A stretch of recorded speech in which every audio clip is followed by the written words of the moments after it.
सक्ने बिहान गाह्रो भन्ने योजनाको मान्छेहरू उपाध्यक्षलाई बोलाएको नि सचिवलाई बोलाएको काठमाडौँ के काम गर्यो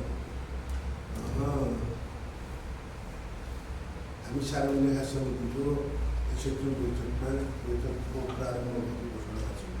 हामी यो 7औं महालेखा प्रतिवेदन महालेखा परिषदको 7औं प्रतिवेदन जति हाम्रो प्रदेशको नीति योजना बारेमा उल्लेखित बेरोजगारीका सन्दर्भमा हामी दरबार सुरु गर्छौँ र सुरु गर्छौँ।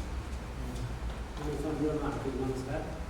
सभापतिको आदेशअनुसार महालेखा परिषदको 7औं वार्षिक प्रतिवेदन आज प्रदेश नीति योजना आयोगको दरबार सभामा हामी छौँ र प्रधानमन्त्री छलफलको क्रममा अगाडि बढ्न चाहन्छु।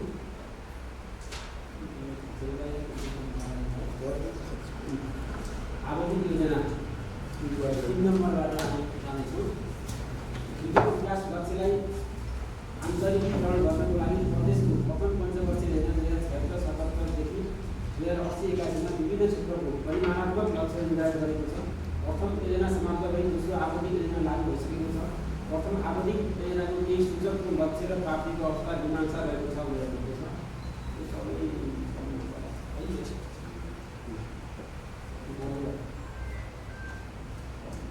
प्रदेशको तालिका अनुसार प्रथम पञ्चवर्षीय योजनाले दिएको लक्ष्य अनुरूप उपलब्धि हासिल भएको देखिएन। आवधिक योजनालाई वार्षिक परियोजना कार्यक्रमसँग आबद्ध गरी निर्धारित लक्ष्य हासिल गर्नुपर्दछ। यो त हाम्रो खास तारतम्य भनेको यहाँको यो इन्डिकेटरहरू जुन तालिका दिएको छ नि हाम्रो प्रदेशलाई यहाँ पुर्याउने भन्ने हो। हाम्रो नीति योजना प्रदेशलाई हामी यहाँ पुर्याउँछौँ स्ट्यान्डमा चाहिँ स्ट्यान्ड पुर्याउँछौँ अपेक्षा त हाम्रो ठुलै राख्छौँ। अब बजेट बनाउने कुरामा सरकारको पोलिसी निर्माण गर्ने कुरो नीति योजना आएको महत्त्वपूर्ण रोल हुन्छ। हामी के त त्यसलाई बाहिर राखेर कार्यक्रम नीति योजना बनायो गरेर पुरानो छैन नीति योजना एकदमै बगै छ। किन यति थोरै यो लक्ष्य प्राप्ति गर्नको निम्ति किन गाह्रो हुन्छ? तपाईँ पहिला अर्थ मन्त्रालयमा हुनुभयो, अहिले नीति आयोगमा हुनुहुन्छ, सचिवभन्दा तपाईँले दिन सक्नुहुन्छ होला भन्ने लाग्यो मलाई। तपाईँले त को भनेर थियो सचिवज्यूले म मिले त आउँछु सबभर आउँछु भनेर भन्दै काठमाडौँ जान्छु। उहाँले तनावमा पनि होला सायद तनाव लिनुपर्ने छैन उहाँले खास गरी उहाँकै साथमा हामी पनि छौँ। ल भन्नुले किन के हो यो अरुणाञ्जलीहरू के छ यसो गरौँ यो अरुणाञ्जलीहरू यो विषय के भन्नु भने एकैचोटि लास्टमा मान्यहरू के छ भने म त भनेको चिया आउनु के छ मान्यहरू मात्रै उहाँको कुरा सुनौँ न।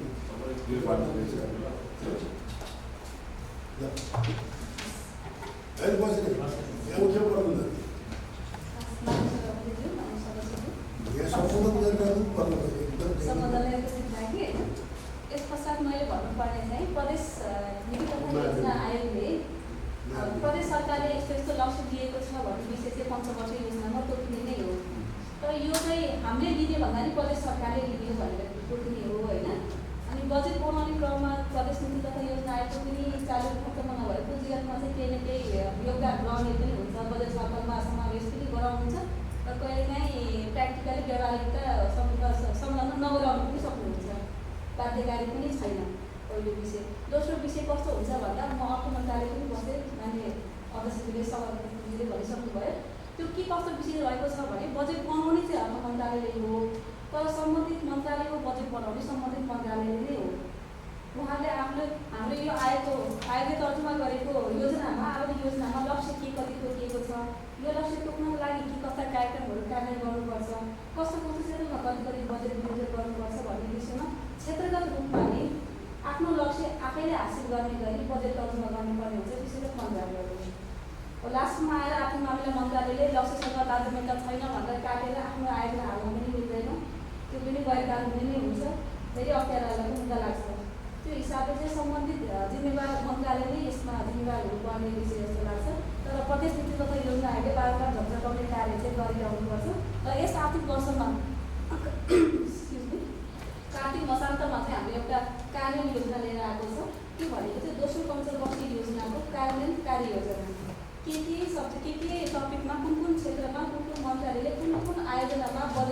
संयोजन गरियो भने कुन कार्यक्रम सञ्चालन गर्यो भने यो लक्ष्य हासिल गर्न सक्छौँ अथवा लक्ष्यलाई पछ्याउन सक्छौँ भन्ने विषयको कार्ययोजना ल्याएको छ। कि हामी प्रदेश सभामा पनि पेश गरेका छौँ यो कार्ययोजना। यो चाहिँ अब आगामी दिनहरूमा चाहिँ यो समस्या समाधान होला भन्ने आशा राख्न सकिन्छ र हाम्रो तर्फबाट प्रतिबद्धता छ। तपाईँ बजेट बनाउनु कार्यक्रममा त हुनु त बजेट बनाउनु त मन्त्रालयले हो होइन भन्ने तपाईँले त्यही हो है। अब मन्त्रालयले बनाएको बजेट पनि अर्थ सचिवले आफै एउटा 50 करोड हालेको पनि हाम्रै के अरे प्रदेशमा गर्दै बजेटमा छ होइन। पैसा अर्थ मन्त्रालयले कति हस्तक्षेप गरेको छ अहिले देखिया छ। तर तपाईँहरूले नीति बनाउँदा बजेट बनाउनको निम्ति प्रेरित गरिरहँदा पहिला गर्दा हाम्रो लक्ष्य यो हो, यो लक्ष्यमा कम्तीमा यो इन्डिकेटर तपाईँहरूले समावेश गर्नुपर्छ भन्ने कुरा त राख्न सक्नुहुन्छ नि त। यहाँ त यही भएन भने के नीति योजना त बनाइयो तर त्यसलाई बजेट इन्डिकेटर कार्यान्वयन गर्नको निम्ति त्यो राख्नु भन्दा यसमा खास गरी पोलिटिकल नेतृत्वको भन्दा पनि तपाईँहरूको पनि पोलिटिकल नेतृत्व हुन्छ नै तपाईँहरूको पनि अलिकति रोल यसमा अलिकति सिन्सियर बन्नुपर्छ देखियो होइन। रिजर्भ ब्याङ्कको प्रभावकारी कारण भयो उहाँहरूमाथि क्वेसन त्यो होइन तर पनि नीतिगत रूपमा हस्तक्षेप हुन्छ किनकि अब तपाईँ स्रोत सुनिश्चित तपाईँ मन्त्री हुनुभयो तपाईँले तपाईँको मन्त्रालयले कति पैसा पाउने हो भन्ने कुरा त नीति योजनाको प्रादेशिक स्रोत सुनिश्चित समिति दिने हो नि त। बजेटको स्क्यापिङ त त्यहाँ हो नि त। त्यो स्रोत गर्दा तेह्र इन्डिकेटर पुरा गर्नको निम्ति यति बजेट हो यी इन्डिकेटर पुरा गर्नको निम्ति तेरो यति बजेट हो भन्न त सक्छ नि त। इन्डिकेटर दिएर यही गर्नुपर्ने भने यो त कम्ती हुन्छ होला यही भन्नुपर्छ। मान्यलाई स्वागत छ। मध्यकालीन खर्च संरचना प्रदेश आर्थिक सार्वजनिक तथा वित्तीय उत्तरदायित्व 2078-2085 प्रत्येक आर्थिक वर्षको बजेटमा गरिने मन्त्रालयले आगामी 3 वर्षको अनुमानित खर्च प्रक्षेपण सहितको मध्यकालीन खर्च संरचना तयार गर्नुपर्ने र त्यसको खर्च संरचना बनाउँदा आवधिकलाई मार्गदर्शनको रूपमा दिनुपर्ने व्यवस्था छ। मध्यकालीन खर्च संरचना अनुसार प्रदेश सरकारको 2080-81 को चालु तथा पुँजीगत बजेटको अनुमान ल्याएअनुसार रहेको छ।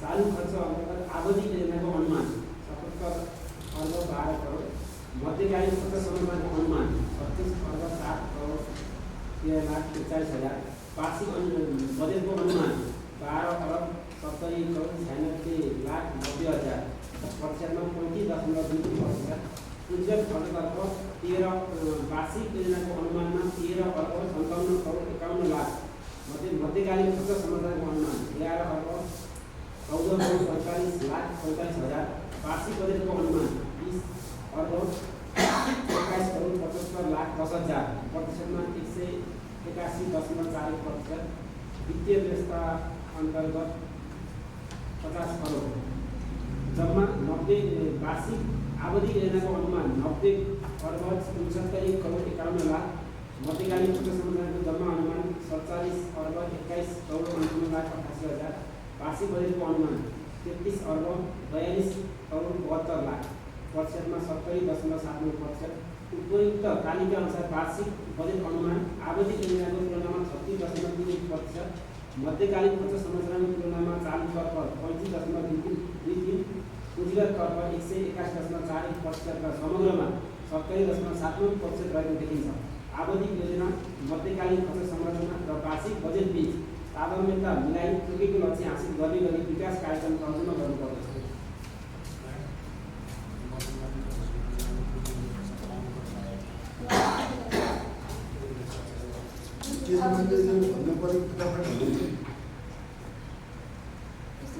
यसको चाहिँ मध्यमकालीन खर्च संरचना अनुमान मिलेको छैन, यहाँले के मिलेको छैन जस्तो लाग्छ होइन।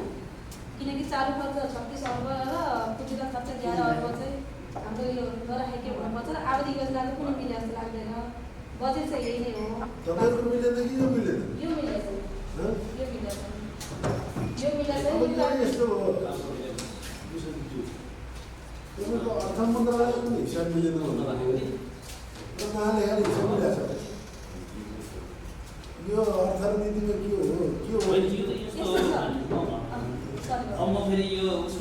अहिले माननीय कार्यालयको प्रतिनिधि नभइकन यही यो कुराहरू यहाँ मात्र मान्य सभासचिव मान्यज्यूहरू सम्पूर्ण सहमति यो चाहिँ अब आवास योजना भनेको 5 वर्षमा कति खर्च गर्ने भनेर 5 वर्षमा कति खर्च गर्ने भनेर गभर्मेन्टले अथवा प्रदेश नीति योजना आयोगले चाहिँ यो अनुमान गरेको हुन्छ। त्यसमा चाहिँ बजेटको बोर्डले क्याटेगोरी चालुमा कति खर्च गर्ने, पुँजीगतमा कति खर्च गर्ने र वित्तीय व्यवस्थामा कति खर्च गर्ने भनेर 5 वर्षको एकमुष्ट अनुमान हो यो। जुन चालुमा चाहिँ 77 अर्ब 12 करोड कति हो, 7 अर्ब 71 करोड होइन, 77 अर्ब 77 अर्ब 12 करोड छ। अब 77 अर्ब 12 करोड मध्ये हजुरको 1 वर्षको लगभग अहिले हाम्रो 12 अर्ब बजेट विनियोजन हुन्छ भने 12 × 60 अर्ब नर्मलले हुने। तर अब हरेक वर्ष 5% 10% मूल्य वृद्धिको हिसाबले चालु वर्ष बढ्दै गयो भने यो 77 अर्ब चालु खर्चको आवास योजनाको अनुमान लगभग मिल्दोजुल्दो नै देखिन्छ। अहिले 12 अर्बको हाराहारी हाम्रो चालु खर्चमा विनियोजन हुन्छ। हजुरको अब यो 5 वर्षको अनुमान हो। 5 वर्षको अहिले चाहिँ त्यो प्राइसिङ अनुसार हेऱ्यो भने चाहिँ 12 × 60 अर्ब हो। तर आगामी 5 वर्षसम्मको खर्च त एउटै हुँदैन। चालु खर्च त हाम्रो मूल्य वृद्धि लगायत विभिन्न इकोनोमिक इन्डिकेटर्सहरूले चालु खर्चलाई चाहिँ असर गरिरहेको छ। तलब वृद्धि होला, मूल्य वृद्धि होला। अब मूल्य वृद्धि भयो भने त्यसले चाहिँ हाम्रा कार्य सञ्चालन खर्चहरू पनि वृद्धि हुन्छ। ती कारणहरूले गर्दा यो 77% चाहिँ 77 अर्ब चाहिँ यो आवास योजनाको अनुमान मिल्दोजुल्दो देखिन्छ। त्यसमा चाहिँ वार्षिक बजेटमा 12 अर्ब 70 करोड यो एक्ज्याक्टली हो र 12 अर्ब 70 करोड भनेको मध्यकालीन खर्च संरचना भनेको यो आवास योजना 5 वर्षको मध्यकालीन खर्च संरचना भनेको यो वर्षसहित आगामी 2 वर्षको भएर जानुपर्छ। यो वर्षसहित आगामी 2 वर्षको चालु खर्चको अनुमान भनेको यो वर्षको 80 81 को 70 12 अर्ब 70 करोड छ भने त्यो 3 वर्षको हेर्दाखेरि मोटामोटी 12 या 36 अर्ब यो अनुमान चाहिँ चालुको मिलेको देखिन्छ हैन। अब पुँजीगतमा चाहिँ हजुरको यो जम्मा पुँजीगत खर्च आवास योजनाको 13 अर्ब मात्रै यो चाहिँ अलि यो डेटा चाहिँ अलि राखेको चाहिँ अलि यो मिलेको देखिँदैन। यो डेटा त तपाईहरुले दिएको राखे होला नि। डेटा तपाईले कहाँ ल्याएको तपाईहरुले दिएको होला नि। कहाँबाट दियो त्यति बेला उले पनि रेट पनि लियो त 13 अर्ब मात्रै किन होइन मान्य अहिले 19 अर्ब हाराहारी चाहिँ हाम्रो के छ पुँजीगत छ 1 वर्ष मात्रै हुन्छ हैन। अब यसलाई यसो डेटाको हिसाब आएपछि मन्त्रालयले हेर्न पर्छ त्यति बेला मानिसलाई के दिएको डेटा यो गलत डेटा दिनु है। हाम्रो कन्सर्न गलत डेटा दिन पाइरहेको छैन। मन्त्रालयले हाम्रो गलत डेटा दिन पाउँदैन। नलेखाले गलत डेटा एजम्सन गरेर विश्लेषण गरेर तारतम्य मिलेर भन्न पाउँदैन। यसको सन्दर्भमा तपाईँहरूले महालेखालाई हामीले दिएको डेटा यो उहाँलाई उहाँको राय मागेर हामीलाई जानकारी गराउँछ। महालेखाले 2-3टा विषयमा यस्तो हुँदैन अर्थको छलफल हुँदैन। 2-3टा विषयमा डेटा नमिलेपछि होइन त्यसले त मिठो भयो कहीँ पनि फल त भयो नि त। यो डेटा सही जस्तो यहाँ अब यसो सरसर हेर्दाखेरि पछाडि एउटा चालुमा मिल्यो पुँजीगतमा मिलेन भनेको हो। अब पछाडि एउटा सुन्न थप्यो भने टेन्टेटिभ यो मिल्न आउँदो रहेछ कि त्यो कहिलेदेखि टाइमिङ मिस्टेक गर्नुहुन्छ यो चाहिँ। तर यस्तो डकुमेन्टमा टाइमिङ मिस्टेक हो भनेर त्यस्तो गर्न चाहिँ पाइएन भन्न पनि पाइएन। यो मिल्न हाम्रो मिलेको यो कस्तो बनाउँछ अब यसमा चाहिँ उहाँहरूसँग हेरेर करेक्सन चाहिँ गराउनु यसलाई करेक्सन गराउनु। यो डेटा चाहिँ कस्तो हुन्छ भने यो पब्लिस डेटा हो होइन। मन्त्रालयले यो दियो त्यो दियो भन्दा पनि एउटा किताब पनि पब्लिस हुन्छ, मन्त्रालयमा पब्लिस हुन्छ। यो चाहिँ दिने भन्दा पनि लिने खालको डेटा पनि हो। त्यो कम्प्लिट मिस्टेक हुनुपर्छ। यो स्टेटमेन्ट यो रेकर्डेड हुने भएको हुनाले उहाँसँग चाहिँ यो हाम्रो आधिकारिक डकुमेन्ट देखाएर यो करेक्सन चाहिँ गराउनु पर्छ। अस्ति प्रदेश लेखा नियन्त्रण कार्यालयले पनि उहाँले लेख्नु भएको छ 2टा धरती खाता छ भनेर भन्नुभयो यहाँ है।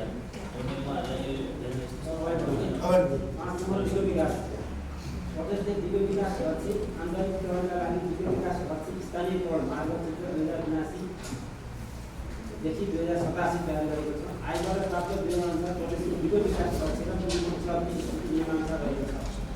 गरिबीको अन्त्य डलर 80 इकाइसम्मको लक्ष्य र 80 इकाइसम्मको प्रगति 1956 प्रगति 1996 भोकमरीको अन्त्य केजी प्रति वर्ष लक्ष्य 201 उपलब्धि 190 स्वच्छ पिउने पानी तथा सरसफाइ पक्षमा लक्ष्य 100 प्रगतिमा 94.5%।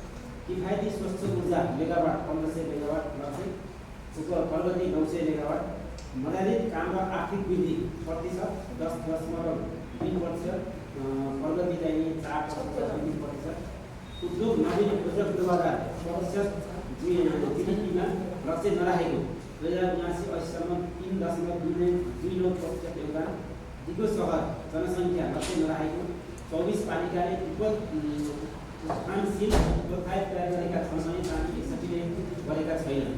जलवायु सङ्ख्या लक्ष्य नभएको, जलवायु 28% उपलब्धि मूल्याङ्कन नभएको, वन जलागार र जैविक विविधता प्रतिशत 41 लक्ष्य छ, उपलब्धि 37.8% छ। उल्लेखित विवरणअनुसार प्रदेश सरकारले 9वटा लक्ष्य निर्धारण गरी उपलब्धि मूल्याङ्कन गरेकोमा 3 सूचकमा स्पष्ट लक्ष्य निर्धारण गरेको छैन। उद्योग विकासको लक्ष्य बमोजिम प्रगति हासिल हुने गरी कार्यक्रम कार्यान्वयन गर्नुपर्दछ। के भन्नुहोस् त्यसमा?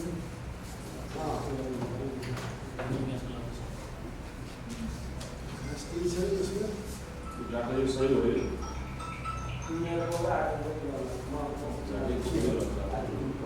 होइन डेटाहरू त हाम्रो पब्लिस डकुमेन्टबाट लिएको हो। यसमा चाहिँ यसमा कस्तो हुन्छ भने दिगो विकासको लक्ष्यहरू 17वटा छ। सन् 2020सम्म चाहिँ दिगो विकासको लक्ष्यहरू हासिल गर्ने गरी नेपाल सरकारले यो प्रतिबद्धता गराएको छ। र दिगो विकासको लक्ष्यहरू प्रादेशिक स्तरमा पनि हासिल गर्नको लागि हाम्रो प्रदेश सरकारले पनि त्यसलाई आन्तरिकरण गरेर हाम्रो प्रादेशिक लक्ष्यहरू पहिचान गरेको छ। त्यही लक्ष्यहरू पहिचान गरिएका टार्गेटेड लक्ष्यहरू हासिल गर्नको लागि सरकारले वार्षिक बजेट विनियोजन गरेर बजेट तथा कार्यक्रम मार्फत कार्यान्वयन गर्दै आएको छ। जस्तै अहिले खानेपानीको पहुँच 100% जनसङ्ख्यालाई पुर्याउने भन्ने टार्गेट छ। त्यो अनुसार अहिले प्रदेश सरकारको प्रमुख प्राथमिकताको क्षेत्रमा खानेपानी पनि परेको छ। खानेपानीका अब वार्षिक रूपमा धेरै आयोजनाहरू सञ्चालन भइरहेको अवस्था पनि हो। अब कतिपय चाहिँ यहाँका लक्ष्यहरू हेर्दा यो हाम्रा यी चाहिँ अन्तर आबद्ध देखिन्छ कि सङ्घ प्रदेश शिक्षा नीतिले जस्तै तिनटै सरकार लक्ष्य गरिबीको के हो अन्त्य हो, भोकमरीको अन्त्य हो। त्यस्तै गरेर स्वच्छ पिउने पानी तथा सरसफाइ सबै जनसङ्ख्यामा पुर्याउनु तिनटै स्तरका सरकारको अन्तिम ध्येय हो। त्यस्ता लक्ष्यहरू अन्तर आबद्धित हुन्छन् र हाम्रो बजेट अहिलेको बजेट विनियोजन वार्षिक बजेट तथा कार्यक्रमलाई हेर्ने हो भने पनि ती लक्ष्यहरू हासिल गर्नेतर्फ हाम्रा बजेट नीति तथा कार्यक्रमहरू लक्षित चाहिँ जस्तै खानेपानी सरकारको प्रमुख प्राथमिकतामा छ, स्वास्थ्य पनि सरकारको एकदमै ठुलो प्राथमिकतामा छ र स्वास्थ्यमा त अस्पतालहरूको स्तरोन्नतिदेखि लिएर सरकारले वार्षिक बजेटको पुरानो भुल हेऱ्यो भने वार्षिक बजेटमा भुलहरू पनि वृद्धि गर्दै गइरहेको अवस्था नै हो।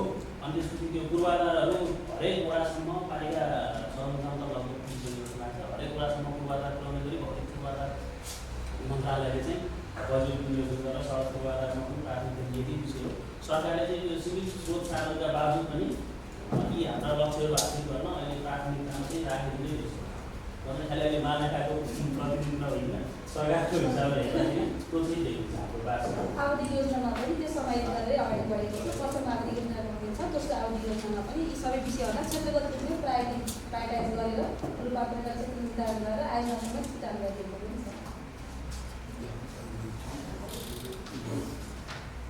नम्बरमा बजेट सीमा प्रदेश आर्थिक कार्यविधि तथा वित्तीय उत्तरदायित्व केन्द्रीय क्षेत्रको तथा छमा स्रोत अनुमान र खर्चको सीमा निर्धारण गर्नुपर्ने व्यवस्था छ। आयोगले 2080-81को विभिन्न मन्त्रालय तथा मार्फत समेत 13 निकायका लागि 33 अर्ब 42 करोड 72 लाखको बजेटको सीमा निर्धारण गरेकोमा आधार खुलाएको छैन।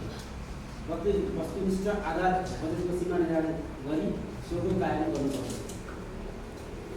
यसमा चाहिँ प्रदेश आर्थिक कार्यविधि तथा वित्तीय उत्तरदायित्व ऐन र न्यायालय बमोजिम प्रदेशको स्रोत अनुदान समिति र आयोग भनेर छुट्टाछुट्टी जुन संरचना छ। स्रोत निर्धारण समितिले चाहिँ बजेटको स्रोत निर्धारण गरिन्छ।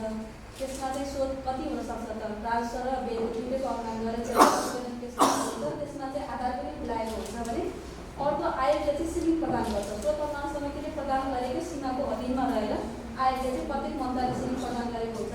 यो सिलिङ प्रदान गर्दा चाहिँ प्रत्येक मन्त्रालयको विगत चालुगत खर्चको अवस्था कस्तो छ, प्रशासनिक अनिवार्यताको अवस्था, बहुवर्षीय आयोजना सञ्चालनको अवस्था, उहाँहरूले गरेको सोच सुविधाको अवस्था, यी विषयहरूलाई चाहिँ मध्यनजर गरेर मन्त्रालयगत सिलिङ छुट्याइन्छ भने आवधि योजनामा पनि क्षेत्रगत प्रायोरिटी अनुसार पनि छुट्याइने गरिन्छ।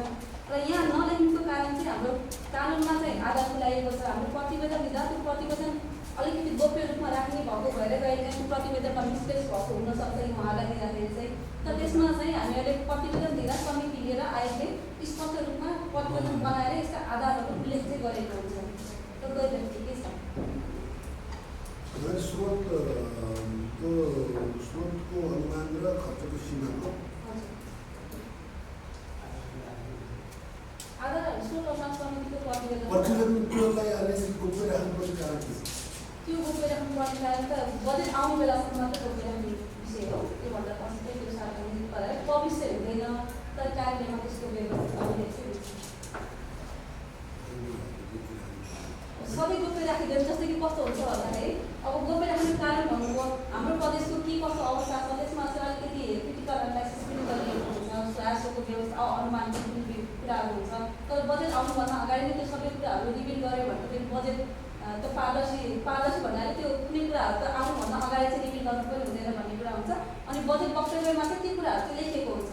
जस्तै बजेट वक्तव्यमा राजस्वको आधार मात्रै खुलाएको हुँदैन कि यो क्षेत्रबाट यसरी गरेर बजेट राजस्वको अनुमान गरिएको छ, राजस्व सङ्कलन गरिएको छ। ती विषयहरू स्रोत अनुमान समितिको प्रतिवेदनबाटै निकालेर चाहिँ बजेट वक्तव्यमा राखिएको हुन्छ। भनेपछि स्रोत अनुमान समितिको प्रतिवेदन बाहिर ल्यायो भने सरकार दायराहरूको हजुर। त्यति बेला बढ्ने भन्ने हुन्छ भन्ने कुरा हो। अनि त्यही इन्फ्लुएन्स पनि हुनसक्छ फेरि। स्रोत त अचम्मै छ। यो हजुरहरूलाई अब धेरै जानकारी भएको विषय हो। उहाँले उठाएको चाहिँ वस्तुनिष्ठता आधारमा बजेटको सीमा निर्धारण गरी सोको कार्यान्वयन गर्नुपर्छ। वस्तुनिष्ठ त यस्तो हो क्या, वस्तुनिष्ठ किन छैन भने तपाईँहरूले 5 अरब कति के अरे अन्तर्राष्ट्रिय उपकरण भन्नु छ। हामीले लक्ष्य राखेको छ। मान्छे 5 अरबतिर त पर्छ, अघिल्लो वर्षमा 5 अरब 18 भनेपछि राष्ट्रको क्षति हाम्रो घट्दो छ, तर अपेक्षा हाम्रो बढिरहेको छ। त्यसले पनि वस्तुनिष्ठ त भएन नि त, होइन? त्यसलाई पनि अप्ठ्यारो हुन्छ। कम्तीमा भने हाम्रो लक्ष्यसित नजिक पुग्न तपाईँ 3 अरब पनि 3 अरब साढे 3 अरब वर्ष 3.5 उठ्छ। अब यो वर्ष 2.78 जति कति पर्सेन्ट उठ्यो अहिले? अनि अब 4-5 दिनको अगाडिको डेटा हेर्यो भने 2 अरब 78 करोड। नै अब 3.5 अरब होला, तर हामी त 2 अरब झन्डै 3 अरब जति त हामीले त ओभर एम्बिसियस हुन्थ्यो नि त। त्यो तालमेल मिलेन भने त्यो पनि मिलाउँ भन्ने हो यसको कुरा।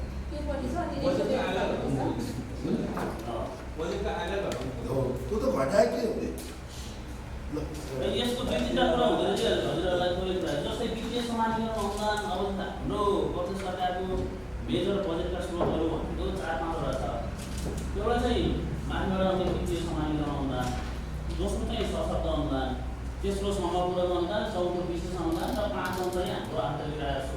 आन्तरिक राजस्वभित्र हामीले सरसाधारण कर जग्गा रेजिस्ट्रेसन सुरु गर्छौँ। हाम्रा आन्तरिक राजस्वका प्रमुख स्रोतहरू हुन्। अब किन यो वस्तुनिष्ठ ठ्याक्कै उहाँहरूले कमेन्ट गरे जस्तो वस्तुनिष्ठ बनाउन पनि हामीमा मात्रै डिपेन्डेन्ट हुँदो रहेछ। जस्तै वित्तीय समानीकरण अनुदानको यो पालि तेस्रो किस्तामा 5% घटेर आयो। अब चौथो किस्ता पनि घटेर आयो भने त त्यसले पनि के बनायो त रिसोर्स हामीले अनुमान गरे। हाम्रो कारणभन्दा पनि बाहिरको कारणबाट त एउटा अनुमान पुगिरहेको। दोस्रो चाहिँ सशक्त अनुदान भनेको खर्चको आधारमा, खर्चको प्रगतिको आधारमा मात्रै रिलिज हुन्छ। त्यो पैसा चाहिँ हामीले सशक्त अनुदानको जुन सिलिङ छ त्यो सबै खर्च गर्न सक्यौँ भने त्यो पैसा नै आउँछ। अब हामी कहाँ फेरि पूर्ण बजेट कार्यान्वयन क्षमता लगायतका कुराहरूले अब सशक्त अनुदानको पुरा पैसा खर्च गर्न सक्छ। त्यस्तै गरेर समग्र र विशेष अनुदानको पनि प्रोजेक्टहरू समयमै कार्यान्वयन नहुँदाखेरि पूर्ण रूपमा बजेट कार्यान्वयन हुन नसकेको अवस्था छ। त्यस्तै आन्तरिक राजस्व त सरकारले गरिहाल्यो। 5 अरब 73 करोड स्थायीको हाम्रो लक्ष्य छ। 3.5 अरबको हाराहारी विगतको ट्रेन्डलाई हेऱ्यो भने 3.5 अरबको हाराहारी मात्रै देखिन्छ। त्यसपछि हामीले बजेट बनाउने बेलामा अर्को एउटा बजेटको स्रोतको रूपमा गत वर्षको नगद मौजादारलाई पनि लिने गरेका छौँ। अब नगद मौजादारको ट्रेन्ड हेऱ्यो भने विगतकोदेखि अहिलेसम्म हेर्दै गयो भने त्यो घट्दो क्रममा छ। अनि आन्तरिक ऋण पनि बजेटमा राख्ने गरिएको छ, तर उठाउनुलाई त्यसका कारण पूर्वाधारहरू संस्थागत पूर्वाधारहरू नबनिसकेको अवस्था छ। ती कुराहरूले हेर्दा यी सबै सेक्टरहरू आम्दानीका सबै क्षेत्रमा सुधार भयो भने मात्रै यो आम्दानी र खर्च बजेटको सीमा चाहिँ वस्तुनिष्ठ हुन सक्छ। तपाईँले भनेको कुरा के हो भने अहिले जे रियालिटी हो त्यो हो। हामीले खोजेको कुरा के हो भनेदेखि यो वस्तुनिष्ठ हुनु पर्यो। अब हामी के भन्छौँ तपाईँले ल्याउने कहाँ कहाँ रोक्छ भन्दैन। हामीले चाहिँ बजेट बनाउँदा चाहे सानै बजेट बनाउँदा पनि मैले के राख्ने भने यो पनि चाहियो भन्छ होइन। अब यसो हेरेर काम गर्न नसक्ने बजेटहरू हुन्छन् होइन। अफिसले गर्ने काम हुन्छ नि त। यदि गर्नु त्यहाँ ठ्याक्कै नपुग्नु शीर्षकहरू पनि हुन्छ। चाहियो भनेपछि लास्ट आएर मैले के गरेको थिएँ भने ल चाहियो भन्छु। त्यति बेला धेरै 15-20 लाख रुपियाँ बजेट बनाएको। त्यसलाई कहाँबाट पूर्ति गर्ने भन्दा अब त्यस्तो त छैन। हल्याको सङ्ख्या बढाइदिने हिसाब त मिलाउनु पर्यो होइन। हल्याको सङ्ख्या बढ्छ भनेर एजम्सन हो। हल्या त एजम्सन हो, एजम्सन मिलाइदिने होइन। यहाँ यो भयो भन्नु हो, यो गर्न हुँदैन है भन्ने कुरा हाम्रो र यो हामी यो महालेखाको प्रतिवेदनसित हामी के अरे हाम्रो एकमत हुन्छ समितिको। किनकि यसले गर्दा हाम्रो आर्थिक अनियमितता हुँदै जाँदाखेरि हामी असफल प्रदेशमा पर्छौँ। जे हो लक्ष्य गण्डकी प्रदेश लक्ष्य राखेको टार्गेट मिट गर्छ, खर्चको टार्गेट मिट गर्छ होइन। त्यसका इन्डिकेटरहरू बढाउँदाखेरि के अरे हेर्दाखेरि राम्रो छ भन्ने ठाउँमा पुग्नुहोस् न भन्ने हाम्रो लक्ष्य हो। यो गर्नको निम्ति नेतृजनाले यसलाई अलिकति ख्याल गर्नु पर्यो भन्ने हो। त्यो स्वाभाविक हो। के अरे गतै वर्ष समग्र के अरे समाधिकरण 7वटा प्रदेशको घटाइ गयो। गाउँपालिका महासङ्घ गयो के अरे अर्थमन्त्रीका के अरे त्यति बेला के अरे स्थानीय विकास मन्त्री र प्रधानमन्त्रीले भेट्यो। नत्र 4 दिनको दिन खोल्नु पठाइदिनु। त्यो 3-4-5% भन्दा काटिएन होइन। समाधिकरण प्रदेशको त काट्यो भन्दा यो पनि छ। तर हाम्रो कुरा त यो स्थिति हो। तर यसलाई गर्नु है त्यो स्थितिमा नलैजाउँ न। त्यसलाई पहिले एकदम सम्झेर तारतम्य मिलाऊ भन्छु। ल 7 नम्बरमा प्रदेश गौरव तथा रूपान्तरणकारी आयोजना प्रदेश सरकारको प्रथम पञ्चवर्षीय योजना 2077देखि 80-81 अनुसूचीमा प्रदेश गौरवका केन्द्र र नेपाल सरकारसँग स्रोत माग गरी सञ्चालन गर्ने रूपान्तरणकारी आयोजनाले सञ्चालन गरिएको छ। प्रदेश त्यो अघिल्लो टपिकमा कि अब प्रसङ्गमा अब हाम्रो बजेटको स्रोतहरू अघि समितिले गर्नुभयो। बजेटको स्रोतहरू अब सबै गर्दाखेरि आर्यसम्म नै एउटा हामीले यो विभिन्न दैनिक कार्यालयहरूमा चाहिँ के हुन्छ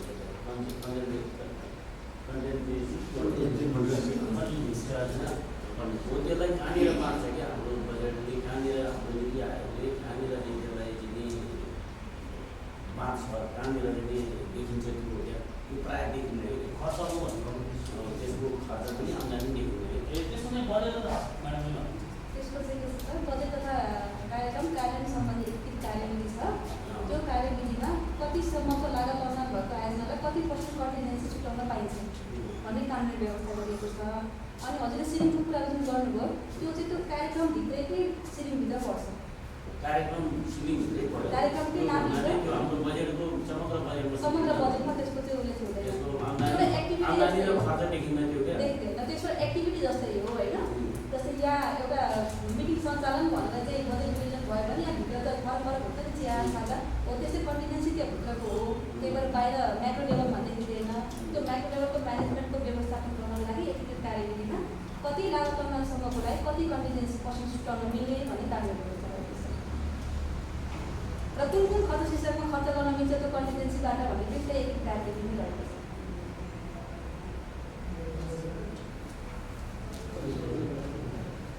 प्रदेश गौरवका आयोजना 13वटा छन्। यसलाई गर्न मिल्छ। यसलाई त्यस्तै रूपान्तरणकारी योजनाहरू यस सम्बन्धमा लिखित तालिकाका अनुसार विधिका ब्यौरा दिन अनुसार छ। 7.1 मा प्रदेश गौरवका आयोजना 13 मध्ये 6 आयोजनाको लागत अनुमान तयार नगरी प्रदेश गौरवका आयोजनाको स्तरमा राखिएको छ। 7.2 प्रदेश गौरवका आयोजना के को लागत अनुमान खुलेको देखिन्छ, के को लागत अनुमान नखुलेको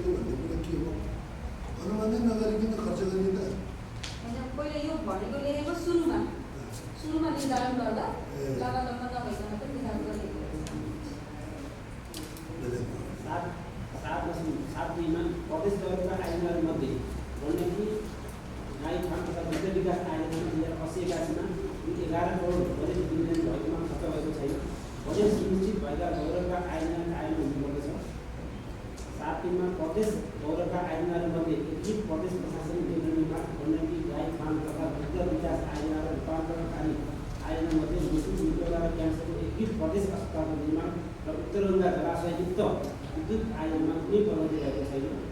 7/4मा प्रदेश गौरवका आयोजना सञ्चालनमा प्रभावकारिता एवं तीव्रता ल्याउन आवश्यक कार्यविधि मापदण्ड निर्माणको लक्ष्यहरू सम्पन्न गर्ने र सुरुवातै नभएका आयोजनाका सम्बन्धमा प्रत्येक तथा पूर्व तयारी गरी समयमै कार्यान्वयन भइरहेको सम्बन्धमा सन्तुलन गर्नुपर्छ।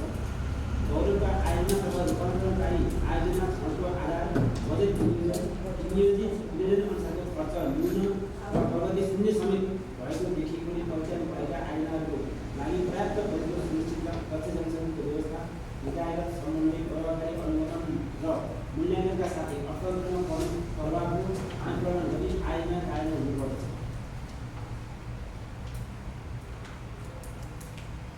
यो अब गौरवको आयोजना गरेर यो के अरे के भन्छ गाई फार्म यो अब हटाइदिनु अब यो डेटाको गरेको छुट्याइदिनु त्यसलाई कुनै पनि सरकारहरूले अब त्यो इच्छा सकिँदै क्या लेभल र सुरुमा केही पाएसक्नु भयो त्यहाँबाट अब त्यो अब त्यसको दुध विकास आइन पनि बनाए अनि त्यो पनि खारेज गरिदियो चौकाबाट त त्यो कार्यान्वयन गर्ने माध्यमहरू त्यो ठाउँै छैन क्या हाम्रो चाहिँ एकाइ नै छैन।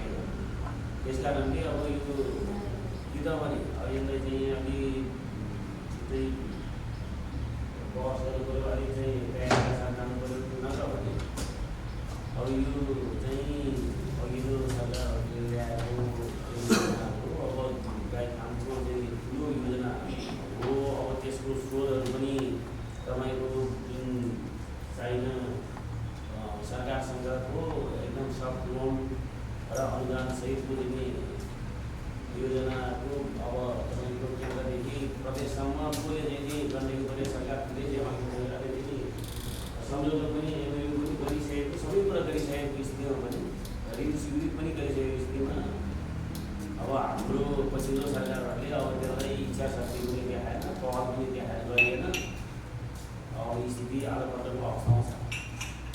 अब नत्र भने हामी भन्दाखेरि 33 अर्ब त्यो पनि चाहिँ वास्तविक चाहिँ 20-22 अर्बको बजेटमा खेलिरहेको सुरुको स्टेजमा 32 अर्ब त्यसपछि 1900 अर्बसम्म चाहिँ नि ल्याउन सक्ने खालको चाहिँ नि अब त्यो चाहिँ लगानी भित्राउने भनेको छ। लगानी भने यति राम्रो सहज अवस्था हुँदा हुँदै पनि हाम्रो गण्डकीको कुनै पार्टीको नेतृत्वले चाहिँ यसलाई अब इच्छा शक्ति नदेखाएको अवस्था भयो।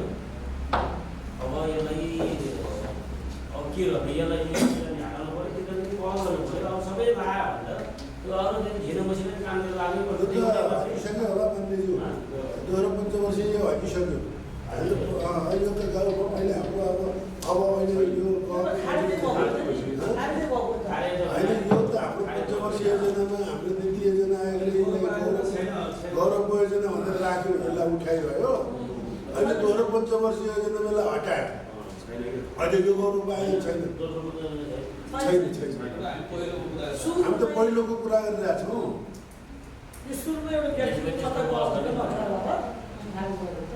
तर यसमा अब यो हटिसकेको छलफल गर्नु तर कस्तो भने अहिले मैले भने नि दुईवटा कुरा होइन। गाई फार्म चलाउनु सक्दा त राम्रो हो होइन। प्रदेशको प्रशासनिक केन्द्र निर्माणमा पनि अहिले पनि हाम्रो नीति त राख्छौँ। त्यो नीतिलाई कार्यान्वयन गरेर त्यसलाई फलोअप गर्नको निम्ति कहाँ हो हामीले गर्ने कुरा नीति योजना आयोगले त्यो लाग्नु जस्तै प्रदेश प्रशासन केन्द्र चाहिन्छ यो त आज पनि आवश्यक छ होइन। कहाँ हो त छैन नि त। हामीको अहिले पनि त्यो सिक्युरिटी हो त्यो घरमा मुख्यमन्त्री कार्यालय बसिरहेको छ होइन। सिक्युरिटी हो कि अर्को तालिम केन्द्र तर पनि अब त्यसलाई अगाडि कहाँ त प्रशासनिक केन्द्र एउटा केन्द्र पनि हुनु पर्छ। यस्ता कुराहरूमा अलिक नीति बनाउँदाखेरि त्यो बनाइसकेपछि त त्यसलाई फलो गर्ने नीति योजना उपाध्यक्ष कोलाई भनिदिएदेखि त्यसलाई निरन्तर फलो गर्ने कुरा हो नि। त्यो त्यतातिर लाग्नु पऱ्यो भन्ने हो। अब यो केही त हटिसक्यो जलसायुक्त विद्युत आयोजना त यो त सङ्घसित पार्टनरसिपमा हाम्रो प्रदेशले मलाई लाग्छ यो सपना देखेको ठिकै हो होइन। तर हाम्रो प्रदेशमा कति बजेट चाहियो होला मान्यज्यूहरू उत्तरगढका व्यवसाय गर्ने हो भने यो वर्षको 2-4 करोड 5-7 करोड हालेर यो सम्भावना हुने मिल्दैन। यो यस्तो हो कि यसलाई कि त पब्लिक पार्टनरसिपमा हामी हाम्रो गर्नु पर्यो। हाम्रो प्रदेशको 80% सेयर होइन, पब्लिकको 80% सेयर भनेर लाने खालको योजना बनाउनु पऱ्यो क्या, नीति बनाउनु पऱ्यो। पब्लिक पार्टनरसिप भयो भने चाहिँ काम पब्लिक पार्टनरसिप अहिले कानुनले बनेको छ त्यसमा चाहिँ ध्यान दिनु।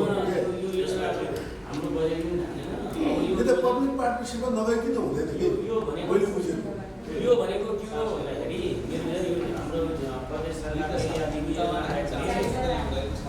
यो योजनाहरूलाई अब राख्नै नहुने हुने छैन, राख्ने तर कति पहल भयो भनेको त्यसलाई चाहिँ हाम्रै बजेटले खर्च गर्ने होइन। त्यसलाई योजना ब्याङ्कमा राखेर अब राष्ट्रिय अन्तर्राष्ट्रिय चाहिँ लगानीकर्ताहरूलाई चाहिँ देखाउने हो क्या होइन, निजी क्षेत्रलाई नै बेच्ने हो। त्यो हिसाबले चाहिँ सहजीकरण गर्ने पहल गर्ने चाहिँ गर्नुपर्छ। त्यो कति भयो भनेको है नरहने अब हामीले प्रदेश सरकारलाई यति मेगासम्म भनेर सीमा तोकेको छ। त्यो चाहिँ उता लाँदाखेरि 400 रुपियाँ यता ल्याउँदाखेरि 6 रुपियाँ तर उता लाने भनेको त निम्तिर अहिलेसम्म विवादै त्यही थियो नि। यो उता ल्याउनु कर्णाली लाने कि गण्डकी ल्याउने भन्ने त हो त्यसको विवादै। ठुलो समस्या उत्तर गङ्गा उता रुकुमतिर लैजाने कि ल्याउने भन्नेमा हो। खास अहिलेसम्म त्यसको विवादै छ। करिब करिब यसले बाबुले हाल्ने भन्ने हो। तर यो चाहिँ माथि सङ्घीय सरकारले यसमा चाहिँ गर्ने कुरा के हो, पब्लिक पार्टनरसिपमा लाँदाखेरि गण्डकी प्रदेश सरकारले सेयर हाल्ने वातावरण बनाउनु क्या। त्यसको इन्कम चाहिँ गर्नु पर्यो सरकारले। अर्को सङ्घीय सरकारलाई चाहिएको हुँदैन, हामीलाई पनि दिएछ अरे प्रदेश सरकारले 20 मेगावाटसम्मको हामी त 20 मेगावाट छैन त्यति छैन होला। 10-15 यस्तै 3-4 पालिकाहरूलाई 5सम्म छ कि पालिकालाई 10-15 यसलाई पब्लिक पार्टनरसिपमै जानुपर्छ। कारण म त भन्छु त्यहाँको यो जुन ठाउँ हो त्यहाँको स्थानीय पालिकाहरू प्रदेश सङ्घ र पब्लिक यो 3-4 थाली मिल्यो भने बल्ल यसलाई ऊ हुन्छ। अब यस्तो नीति बनाउँदाखेरि तपाईँ हामी सक्छौँ भनेर मात्रै भन्नु यसलाई त सबैलाई समेट्नु गण्डकी प्रदेशमा बुढीगण्डकी पछाडि ठुलो आयोजना हो। कति मेगावाट हो? बुढीगण्डकी कति हो? कति मेगावाट बुढी त 12 कति वर्ष हो? यसको त उत्तर बङ्गाल जलसायको त यति मेगावाट भन्ने पनि अझै यति भएको छ कि यस्तो भयो नानी उता लाँदाखेरि 400 हो। यसले कतै भन्नु नि अब भन्दै यता चाहिँ बागलुङ हाल्दाखेरि 600 मेगावाट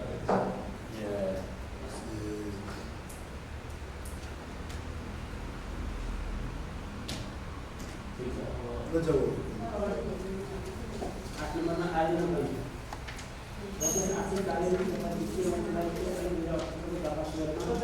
बजेट प्रस्ताव गर्ने विभिन्न आधारमध्ये आयोजना परिमा प्रविष्ट भएका आयोजनाको लागि बजेट विनियोजन गर्न प्रदेश आयोजना समितिले गुनासो तयार गरेको छ। आजसम्म आयोजना तयार गरेको छैन। राष्ट्रिय योजना आयोगको सहयोग राष्ट्रिय योजना आयोगको सहयोगमा प्रदेश आयोजना बैंक व्यवस्थापन विभिन्न प्रणाली प्रयोगमा ल्याउन काम भइरहेको आयोगले जनायो। आयोजनाको पहिचान मूल्याङ्कन छनौट तथा प्रमाणीकरण प्रक्रिया प्रभावकारी बनाउने प्रदेश पञ्चवर्षीय योजनाले राखेको समृद्ध प्रदेश र सुखी प्रदेशवासीको लक्ष्य प्राप्त गर्न तथा उपलब्ध स्रोत र साधनको अधिकतम र दक्षतापूर्वक उपयोग गर्न आयोजना बैंक तयार गरी कार्यान्वयन गर्नुपर्दछ। 14 मेगावाट आमा के 14 मेगावाट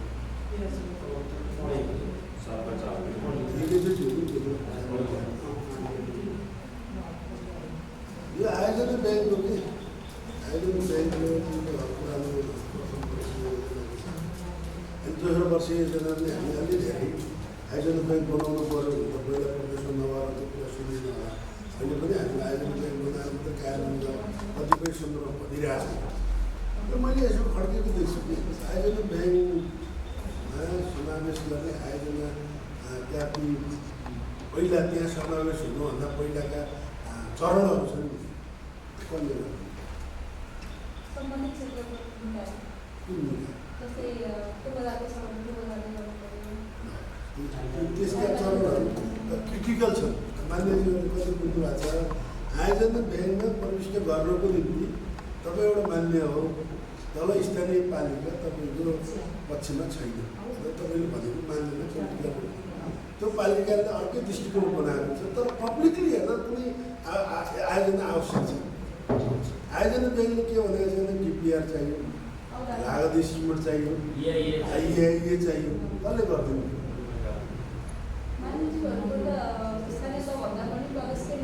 सुन्नु न अनि हाम्रो प्रदेशले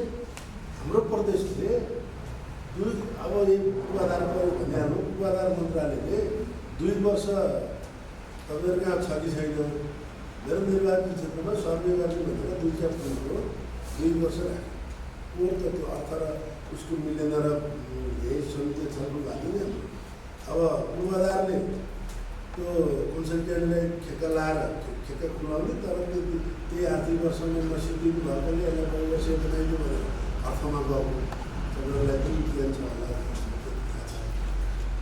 अर्थले यो के अरे चालुगत खर्च हो चालुको बहुवर्षीय बन्द हुन सक्दैन भनेर त्यसरी त्यो पनि त्यो गएको वर्ष पनि भएन अहिले पनि भएन बनाउँदा त यो छ यो सबै गरेर आयोजना ब्याङ्कमा कसरी प्रविष्ट गर्न सकिन्छ गएको वर्ष त्यही भएको अहिले हाम्रो र अहिले यही समितिमा विरोधाभास भयङ्कर दुरुपयोग भयो पहिला डिपिआरको के म निर्देशनामा हेरेको त 300 कोटी छ डिपिआर मास्टरको सहयोगदेखिको तर कुनै काम लाग्छ अहिले भन्दा पनि त्यो डिपिआर कुनको भएको छ भन्ने रेकर्ड पनि छैन रेकर्ड तपाईँले त व्यक्तिको के डिपिआर गरेर तपाईँको मन्त्रालय तपाईँ पहिलाको दिन अहिले मन्त्रालयमा आयो भने निर्देशनमा तपाईँ जानुभयो भने कुन जिल्लाको के भने डिपिआर चाहिँ रेकर्ड छ तर त्यहाँ जाँदाखेरि तपाईँले अघि भन्नुभयो भने खासै सानोमा चाहिने कुन छैन अनि अहिले फेरि के छ भने डिपिआर चाहिँ नगर्नु गत वर्षबाट त नामै पनि के हुन्छ अप्ठ्यारो चाहिँ छ क्या अब कि त अब कम्तीमा पनि एउटा जिल्ला पनि यति गर्ने भने त हुँदैन नि त योजना बैङ्कमा प्रविष्ट गर्नुको लागि त डिपिआर चाहिँ अनि डिपिआर चाहिँ नगर्ने डिपिआर पनि नगर्ने अब त्यो डिपिआरहरूको आयोजना पनि भन्ने गर्दाखेरि कि त डिजाइन बिलमा जानु पऱ्यो समस्या छ क्या यहाँ चाहिँ अनि अब हाकिमहरू के भन्छन् भने पहिला होइन मतलब गरे अहिले कुनै डिपिआरको कुरा हो भने अब रातो आयोजना ब्याङ्कमा प्रविष्ट मात्रै गर्नको लागि चाहिँ डिपिआर अनिवार्य गरेको छ मानिन्थ्यो अहिले अवधारणा पत्रको आधारमा मात्रै प्रविष्ट चाहिँ हुन्छ त्यसपछि अन्तिम चरणमा इआइए आइए गर्नुपर्छ भन्ने जाँदै गर्दै एउटा मूल्याङ्कन समिति छ हाम्रो सचिवहरूको हजुरले भन्दाखेरि हो कस्तो छ भने म भोलि मन्त्रालय हुने बेलामा चाहिँ त्यो 5 वर्षसम्म पनि डिपिआर पनि चाहिँ मैले हराइदियो अहिले पनि त्यो बेला 5 वर्षसम्मको लागि त तत्काल चाहिँ गर्न सकिन्छ नि त त्यही हाम्रो नेपालले सक्छ क्या किन डिपिआर गर्नु भनेर अहिले हाम्रो जुन त्यसको आधारमा चाहिँ मात्रै हाम्रै मेन पावरले जिल्ला कर्मचारीको आधारमा चाहिँ हाम्रो मेन पावर छ त्यही मेन पावरले चाहिँ तत्काल गरेर चाहिँ गरिदिनु तर 5 वर्षभन्दा माथि के छ सोर्स समिति यहाँ जाने भयो त्यसको लागि चाहिने डिपिआर डिपिआर मात्रै भन्दा हजुरले भने जस्तै यहाँ कस्तो हुन्थ्यो भने स्थानीयले चाहिँ पहलको चाहिँ ल्याइदियो भने माथिको सदुपयोगहरू मान्दैन तर प्रदेशमा अहिलेसम्म के छ भने स्थानीय तहले गरेको डिपिआरहरूलाई चाहिँ मानिरहेको छ प्रदेशले चाहिँ त्यो चाहिँ पोजिटिभ कुरा माथि सदुपयोग मान्दैन यसलाई मेरो कन्सेप्ट के हो भने हाम्रो यो त अब गएको हो होइन अब यसका बेसी यसलाई बेसी लागि मानेर हामीले अब गर्न सहज बनाएर जाने कुरा तर अहिलेको जुन हाम्रो मन्त्रालयको हाम्रो नीति योजनाको के अरे आयोजना ब्याङ्कको कन्सेप्ट छ नि अवधारणा छ नि तपाईँले एउटा एकचोटि पढ्नु भने मैले एकचोटि पढेँ एकचोटि भन्दा 2 चोटि पढेन मैले पढेपछि मैले एउटा पनि आएन ब्याङ्कमा हाल्न सक्दिनँ मेरो डिस्कसन डिपिआर चाहियो एआई चाहियो सब कसले गर्नु अब म कहाँ गएर अब भनौँ कुन प्राविधिकलाई भनौँ ल इस्टिमेट गर्नु त भाइ भन्दा पनि त भन्नुला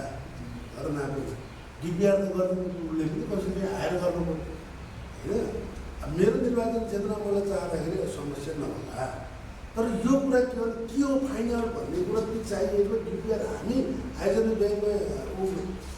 ब्याङ्कमा आयोजना समावेश गरेर डिपिआर गर्ने कि डिपिआर गरेकोलाई समावेश गर्ने एउटा हाम्रो क्वेसन छ त्यही भएर यसलाई अब गरेर अलिक सहज हजुरले भने त यो क्लियर पनि छैन जस्तै उहाँले भन्नुभयो पूर्वाधारको सेक्टर हो भने पूर्वाधार कार्यालयले गर्ने पूर्वाधार कार्यालयले कसरी गर्छ नि एउटा पहिला त कुरो थियो नि गाविसमा हुन्थ्यो होइन त्यसमा इलाकामा हुन्थ्यो अनि जिल्ला विकासमा आएर एउटा सिस्टम थियो क्या त्यसै छिर्दै आउने ल पूर्वाधार कार्यालयले ल हामीले दिएको चाहिँ सम्बन्धित क्षेत्रका सांसदहरूले दिएकोलाई परिवेश गर्ने हो कि गाउँपालिका नगरपालिकाले दिएकोले गर्ने हो कि त्यहाँ पनि बुझा भएको छ क्या अथवा समन्वय गरिदिनु मैले यो भएर यो योजना आए यो योजना ब्याङ्कको विषयमा अलिकति विरोधाभास छ क्या जस्तै त उहाँले भने त एउटा कुरा त हुन्छ नै जस्तै मेरो क्षेत्रमा मेरो चाहिँ विपक्षको कम्पनीको अध्यक्ष उसले त मैले भनेर कोही इन्ट्रेस्ट मिल्ला विपक्षकै भए पनि कोही इन्ट्रेस्ट मिल्दैन उसको पोलिसी र हाम्रो पोलिसी फरक हुन पनि सक्छ किन मैले देखेको फरक हुन्छ उसले एउटा एक ठाउँको हालिरहेको होला स्वाभाविक के हो भने उसले के गर्छ स्थानीय तहले गर्दाखेरि आफ्नो पालिकाको बााउन्ड्रीभन्दा बाहिर जाने टेरिटोरीभन्दा बाहिर जान उसले चाहन्न होइन हाम्रो तिन पालिका जोड्न पनि परेको छ भनेपछि त्यहाँ त त्यहाँ यो के कन्फ्लिक्ट भन्छ नि त त्यो उसको आवश्यकताको त्यहाँ त लडाइँ अब यहाँ किनभने त्यो अनुगमनमा एउटा बनाएको त्यो त्यहाँबाट निर्वाचित सांसदमा सबै गरेर योजना समावेश गर्दाखेरि पनि त्यो खालको बुढी हुनु पऱ्यो जस्तो अनुगमनमा तपाईँले बनाउनु पर्छ नि एउटा सम्बन्धित क्षेत्रको निर्वाचित सांसदको संयोजकत्वमा त्यहाँ भएका चाहिँ समन्वयकारी सांसद अनि स्थानीय तहका प्रमुखहरू होइन गरेर एउटा बोडी बनाएको छ नि यो योजना समावेश गर्दाखेरि पनि त्यसै गर्दाखेरि किन त्यस्तो खालको चाहिँ बोडी चाहियो होइन भने त यो त चाहिँ औपचारिकता मात्रै हुनु क्या किन लास्टमा चाहिँ के भने बजेट बनाउनु 5 दिन लगाएर हतार सुरुवातै भएको छैन त्यसमा चाहिँ सुरुवात भएको गर्ने मानिन्थ्यो यो हजुरले भने जस्तो गरेर अहिले भर्खरै आयोजना तथा कार्यक्रम सिफारिस सम्बन्धी एउटा निर्देशिका मापदण्ड बनाउन ट्राई गरियो होइन यो चाहिँ हाम्रो आयोगबाट चाहिँ यस्तो मसौदा तयार पनि भयो अर्को मन्त्रालय सम्बन्धित लागि पनि गयो यसमा मानिसहरूको सहभागिता मात्रै एउटा हजुरले भने एउटा समिति थियो अनि स्थानीय तहमा चाहिँ त्यो कार्यक्रम गरेर जिल्लागत रूपमा कार्यक्रम गर्ने स्थानीय तहका सबै आएर हजुरहरू त्यहाँ जिल्लाको सबै जाने भनेको थियो होइन समितिमै नाम पनि थियो तर पछि चाहिँ कानुनमा राय अब हाम्रो यही नै प्रक्रिया हुन्छ हजुरहरू थाहा हुँदैन कानुनमा राय दिँदा चाहिँ अब पोलिसी मेकरको काम कार्यक्रम हो कि होइन भन्ने खालको प्रश्न चिन्ह उठ्नु भएर चाहिँ त्यो अहिले होल्डमा बसिरहेको छ त्यो अहिले मुख्यमन्त्री कार्यालयमै हाम्रो कानुनले हामी पोलिसी मेकर हो यसमा कुनै दुविधा छैन पब्लिकले हामीलाई पोलिसी मेकर भनिदिनु होइन पोलिसी मेकर त भन्दै मात्रै होइन भन्दै तपाईँको कस्तो हामीले त्यसो भने यो तपाईँ अहिले यहाँ आउनु भएको छ तपाईँहरू पोलिसी मेकर भन्नुहुन्छ तपाईँको अन्नपूर्ण होइन घर तपाईँ अन्नपूर्ण नगरपालिका नाउँडाँडा पुग्यो भने त्यहाँको मान्य प्रकाश बराललाई भेट्नु भने अहिले कति कानुन बनाइस् भनेर सुन्नु भएको छ मेरो बाटो किन भन मेरो खानेपानी किन भन्नु भन्नुहुन्छ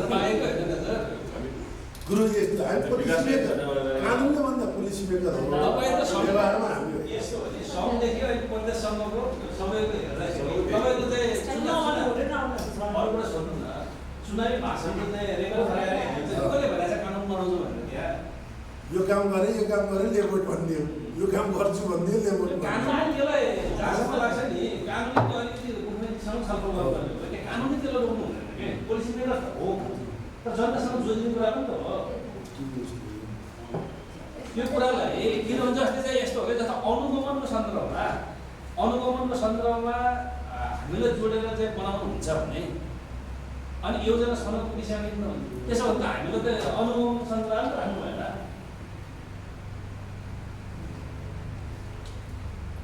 ल अगाडि योजना ब्याङ्कको सवालमा चाहिँ के छ भन्दाखेरि अब अलिकति योजना ब्याङ्कको कन्सेप्ट चाहिँ ठिक छ।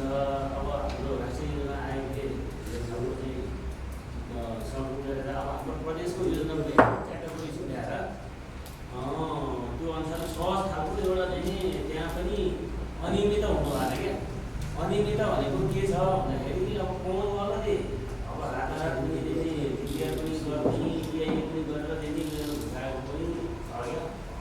अब हाम्रो चाहिँ नि तपाईँको योजना ब्याङ्कमा त्यो आफ्नो प्राइभेट खर्च गरेर भएन, योजना आवश्यक छ तर चाहिँ नि त्यहाँ कार्यालयमा गयो भने पैसा छैन भन्छ स्थानीय तहले बनाइदिनु अनि कार्यालयले पनि त्यसको बजेट छैन भनेर भन्छ बनाइदिनु।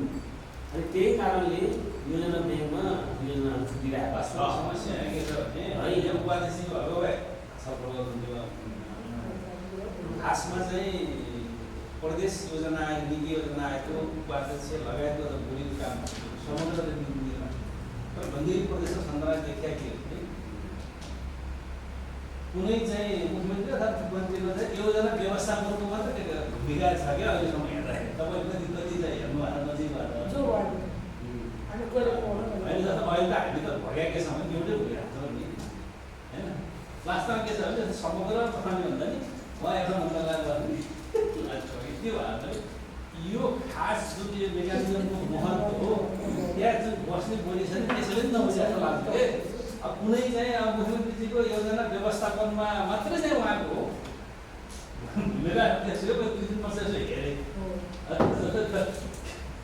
त्यो गर्दाखेरि अलिकति यसको जुन योजना आएको छ मुख्यमन्त्रीको प्रतिनिधि त्यही त हो। मैले भन्दै अब यो सिधा सिधा भन्दा नि यही चाहिँ व्यवस्थापन गर्ने जस्तो के किनभने योजना आयोगको हामीले जुन दायरा भन्ने यसको महत्त्व अलिकति यो योजना आयोग भनेको के हो भन्दाखेरि हाम्रो चाहिँ प्रदेश सरकारले ल्याएको कन्सेप्ट अनुसार यो संविधानमा महत्त्वपूर्ण यसले नियमन गर्ने, यसले व्यवस्थित गर्ने, यसले हस्तक्षेप गर्ने र तटस्थ बस्ने यो सभापतिजीले भने जस्तो उसले चाहँदाखेरि के हुन्छ भने पहिलाबाट आत्मविश्वासी हुनुपर्यो मेरो कर्तव्य के हो भन्ने र सिलिङ दिँदाखेरि पनि यो इन्डिकेटर चाहिँ नआयो भने मैले गर्दिनँ भन्ने ल्याएको त राख्नु पर्यो नि उहाँले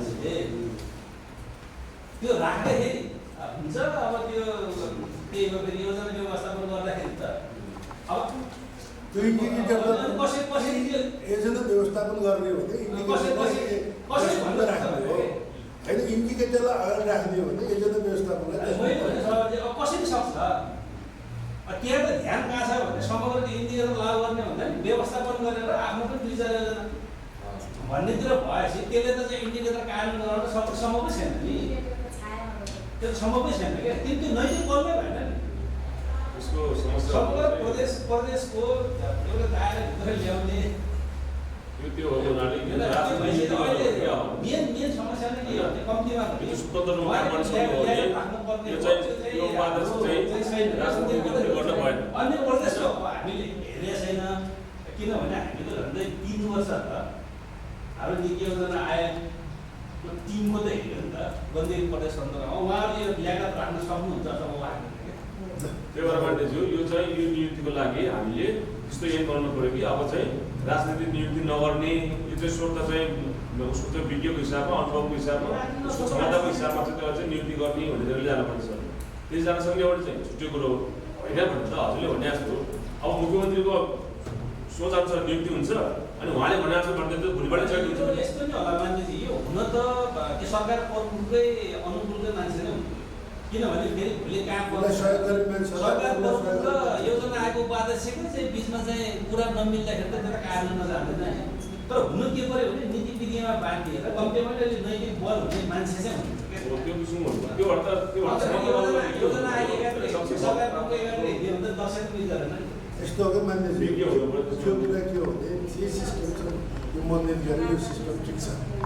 हेर्नुहोस् है मान्यज्यूले भने चाहिँ त्यो दुईटा भयो भन्दा नीति योजना एकातिर यो केही पनि कार्यान्वयन हुँदैन।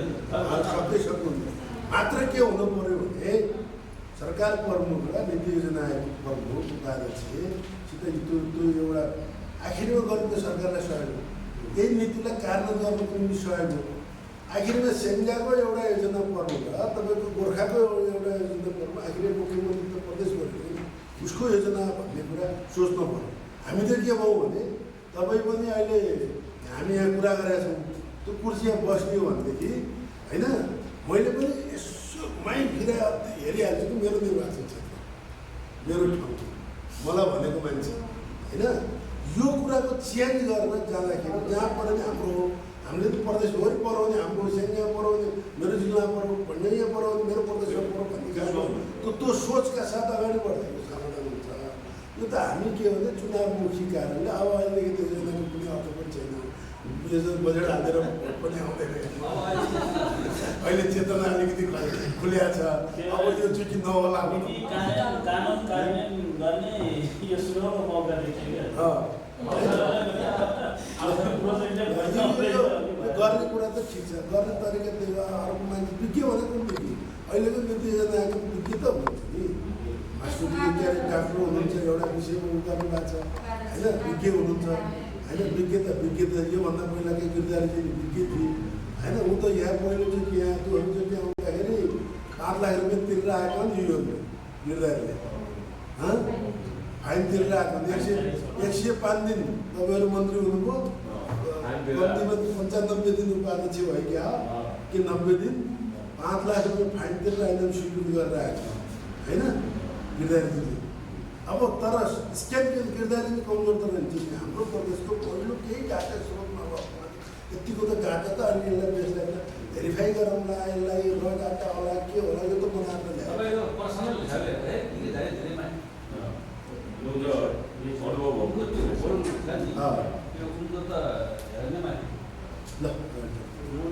तर यो एउटा कुरा कन्सर्न हुनु है त्यो ब्याङ्कको आएछ नि ब्याङ्कको त्यो सहजीकरण त कन्सर्न गर्नु त्यो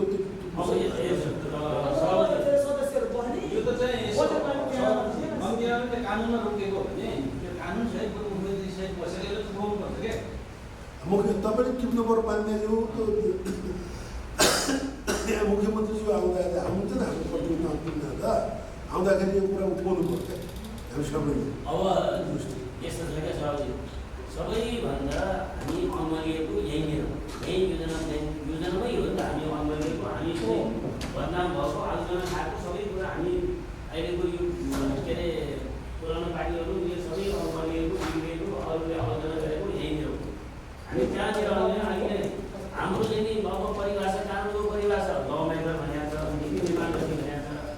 हामी चाहिँ नि तपाईँको बडा आदमी जस्तो सानो योजना बोकेर भन्दाखेरि ठुल्ठुलो संसदको कुरा उठाउने उता ब्याङ्कबाट मन्दिरलाई चाहिँ मन्दिरमा चाहिँ अब बजेटमा चाहिँ हिँड्ने बिच रोक्ने हिँड्ने हामीले होइन। त्यस कारणले यो रोक्ने भनेको यो नीति योजना आयोगबाटै रोक्नुपर्छ। यहीँबाट चाहिँ अब हामीले ताकि जनतामा हामीले एउटा के मनोविज्ञान या चाहिँ नेगेटिभ के स्थापित गर्न सक्नुपर्छ भनेर नत्र भने हामी जनताले सबैको अभिशब्द हामी सबै चाहिँ नि भोलि हाम्रो ठाउँमा आलु होला पनि भिक्टिम हुन्छ। हामी भिक्टिम भयौँ हाम्रै कारणले हामी किनभने भोट लाग्दाखेरि योजना बाटो हिँड्यौँ नीति बनाउँछु भनेनौँ। अहिले के छ भने हामीलाई प्रेसर के छ भने विभिन्न चाहिँ नि यस्तै इन्भेस्ट गर्नुको चाहिँ सानोतिनो योजना माफीहरूको किन गर्दैन म चाहिँ मन्त्री हुने रहेको छैन। किनभने मन्त्री हुँदाखेरि के हुन्छ भने यति धेरै योजना छ पैसा छ 10 करोड अनि 1 अरबको चाहिँ नि निवेदन आउँछ। कहाँबाट आउँछ भन्दाखेरि केन्द्रको मान्छेदेखि लिएर ठुल्ठुलो नेतादेखि लिएर स्टेक होल्डरदेखिको चाहिँ निवेदन थुप्रिन्छ है बाँड्नु त्यसलाई कसरी म्यानेज गर्ने। अनि त्यो मन्त्री त राष्ट्रपतिदेखि लिएर सभामुखले भुटी दुनियाँको आउँदैछ है। त्यस कारणले त्यसलाई ठ्याक्कै नसक्ने अनि त्यहाँबाट त्यस्तो खालको हुँदैछ। त्यस कारणले के हो भन्दाखेरि नीति बनाइदिएपछि त मन्त्री त मुक्त त भयो नि। अनि चाहिँ तपाईँ मन्त्री अब सांसद मात्रै हुँदैन के चाहिँ बेनिफिट छ भने आफू निर्वाचन क्षेत्रमा मात्रै कुरा गर्न पाइयो। मन्त्री हुँदैन त अब चाहिँ 11वटै जिल्लाको सबै ठाउँको दबाब यति चाहिँ क्षेत्र नसक्ने रहेछ। हामी थोरै बजेट छ त्यही भएर यो चाहिँ नीति नभएको कारणले हामी यो पीडामा छ। मन्त्रीलाई पनि बिचरा चाहिँ यति गाह्रो छ हेर्नुहोस्। अब योजना बाँड्ने बेलामा गाह्रो छ। प्रेसर सबैलाई क्रिएट हुन्छ, कर्मचारीलाई क्रिएट हुन्छ। त्यस कारण फाइल उठाउने कर्मचारीदेखि लिएर सबैलाई भाग चाहियो भन्छ। यो नीति बनाउनु पऱ्यो नि त। त्यस कारणले यो चाहिँ गाह्रो भने आफ्नो छ्यामा आउँछ त्यो मात्रै हो। होइन जानै भयो भने जानै गयो भने त्यो बेथिरी भयो क्या, बेथिरी भयो। यो सुन्नु न, हामीले योजना नै दिएछौँ, अब जस्तै थाहा छ क्या। दुईजना मान्छे खुसी भयो होला, त्यहाँको जनताको सबै के अरे त्यहाँ बेखुसीबाट हामीलाई थाहा छ। यसो के मान्दैछु, अब यो आलोचना खास हो, हामीले तल पब्लिकलाई त अब दोषी नदिने, पब्लिकलाई हामीले त्यही त पब्लिकलाई एमाले जित्यो, काङ्ग्रेस माओवादी अरू पार्टीले चाहिँ के गर्नु त्यसले के गरौँ भनेको छौँ। काङ्ग्रेस जितेको छ, हामी एमाले काङ्ग्रेस माओवादी अरू पार्टीले के गरौँ भनिदिएका छौँ भन्दैछु। गर्न सकिन्छ नि भन्ने बनाइदिएका छौँ क्या मान्छेलाई, उसले गरेन भन्ने बनाएको छ। उसले सिस्टमले गरेको, जुन पार्टीको नि यसले सिस्टमले गरे अब योभन्दा सक्दैन भनेर अपेक्षा गरेको त। अनि हामीलाई पनि त्यो आउँदैन के।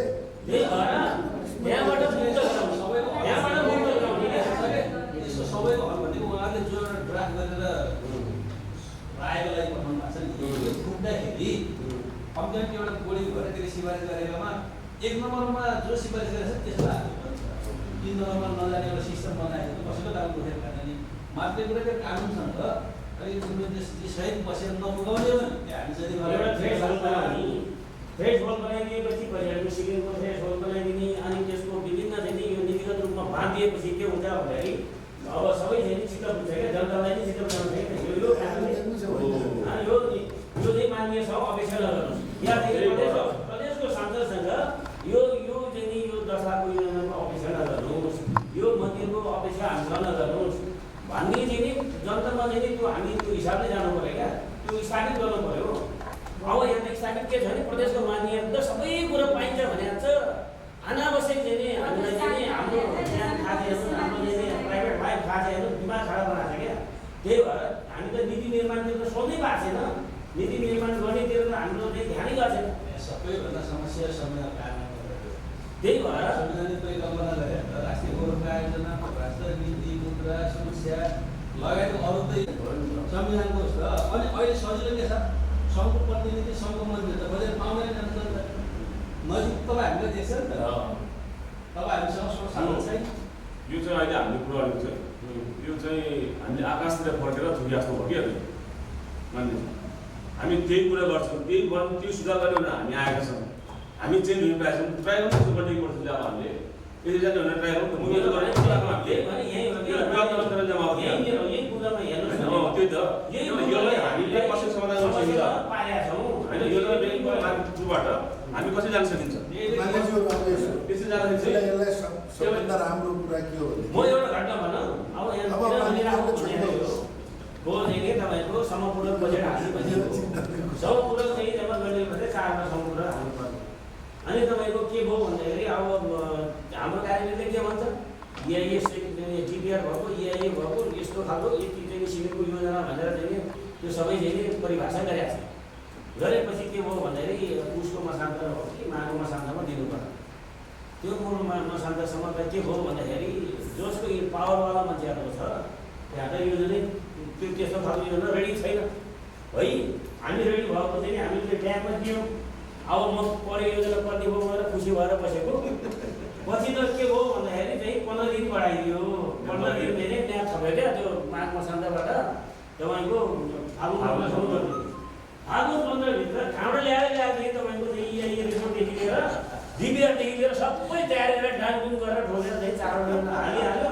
हामी त हेरेको मैले भन्न खोजेको यस्तो चाहिँ हुनु भएन भन्ने कुरा। ठिक छ, यो तपाईँ हुँदै गर्नुहुन्छ, म अब अहिले यहाँ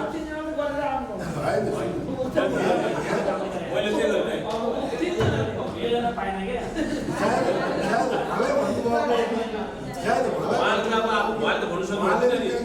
म्याथ गराइदियो भने त्यही अब हामीले म्याथ गराइदियो 15 दिन विषय गरेर ल्याइदियो। ल अगाडि बढ्नु। यो अहिले जे उठाएको छौँ नि हामी अहिले मान्दै हामी यहाँ बैठकमा उठाएर सानो नगरौँ के नगरौँ जब हामी बैठकमा जान्छौँ।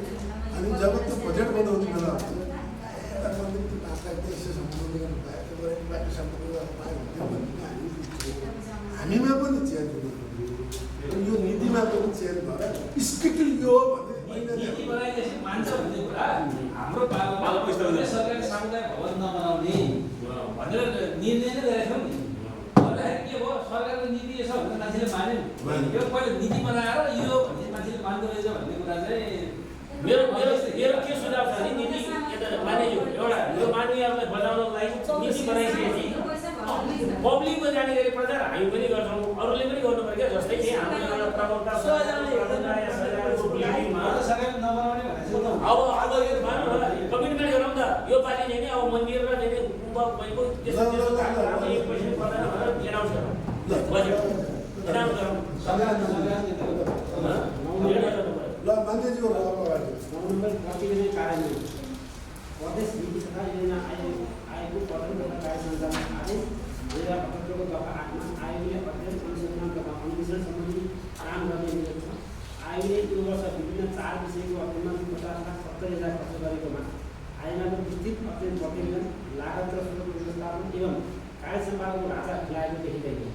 अध्ययन गर्दा विषयगत मन्त्रालयको कार्यक्षेत्रका विषयमा सम्बन्धित मन्त्रालयसँग समन्वय नगरी अध्ययन गरिएको विषयले अपनत्व र नतिजा दिने अवस्था देखिएन।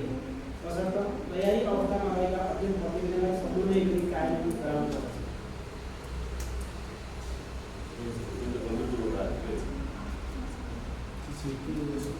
यो चाहिँ एकदम गम्भीर कुरा पनि हो। अनि आयोगले यसको मनन गरेर अहिले हालसालै यो आर्थिक वर्षमा अध्ययन अनुसन्धान पश्चात सम्बन्धित निकायका कार्यको लागि पठाउने व्यवस्था पनि गरिएको छ भने यसै आर्थिक वर्षमा गरेको जुन अध्ययन अनुसन्धान छ त्यसमा चाहिँ टिआर बनाउँदाखेरि चाहिँ सम्बन्धित विषयगत मन्त्रालयमा पठाएर उहाँहरूको चाहिँ राशि सुझाव लिएर मात्र अघि बढ्ने भनेर चाहिँ एउटा मात्रै अध्ययन हुने भयो, बाँकीको अध्ययन चाहिँ नहुने। किनकि त्यहाँबाट रिप्लाई आउँदै ढिला हुने भयो। भर्खर हिजो मात्रै एउटा टिआरको रिप्लाई आएको छ कृषिबाट, त्यही भएर त्यो कार्य पनि कार्यान्वयन नहुने भयो र समग्र कृषिमा उनीहरूको प्रभाव अध्ययन सम्बन्धी हुने भयो। किनकि आर्थिक मामला मन्त्रालय अलिकति अगाडि जाँदै आएको थियो।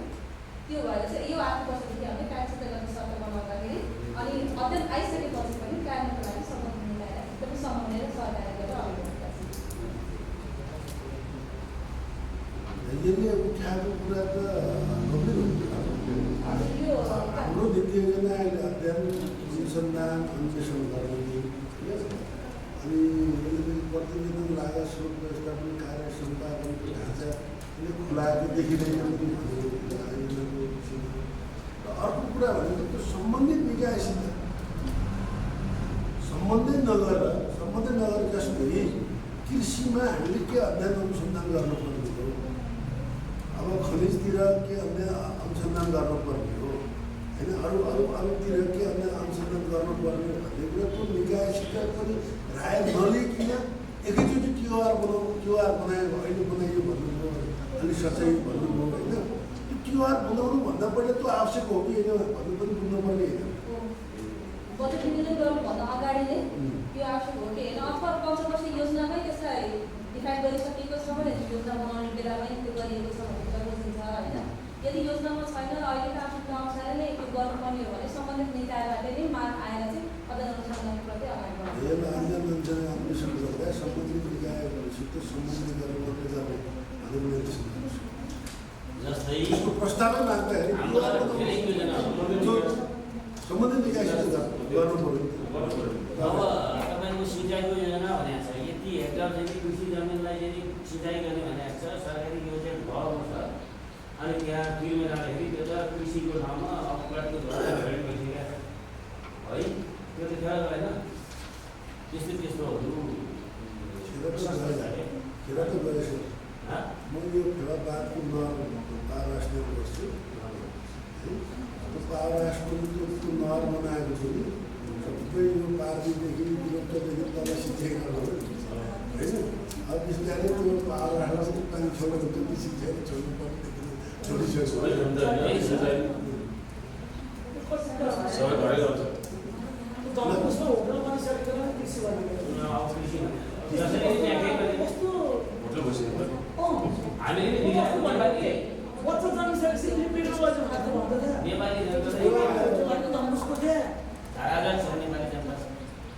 मान्छेले पाइन्छ भने जे पनि गर्नु हुँदैन।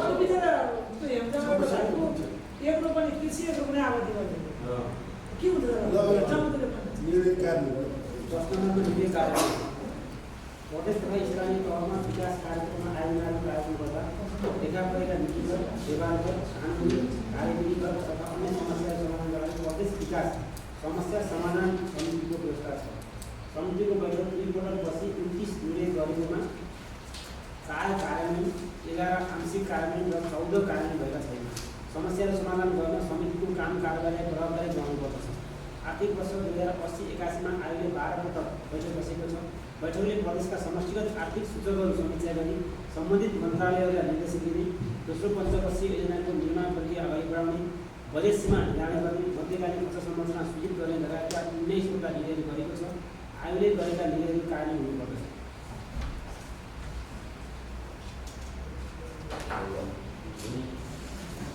अब बैठक पनि बसेको छ, छलफल गरेको छ। अब कारण छैन भने त यो त यो त्यसै चाहिँ बस्नको लागि बसिरहेको बैठक बस्नको लागि बसिरहेको कुरो हो।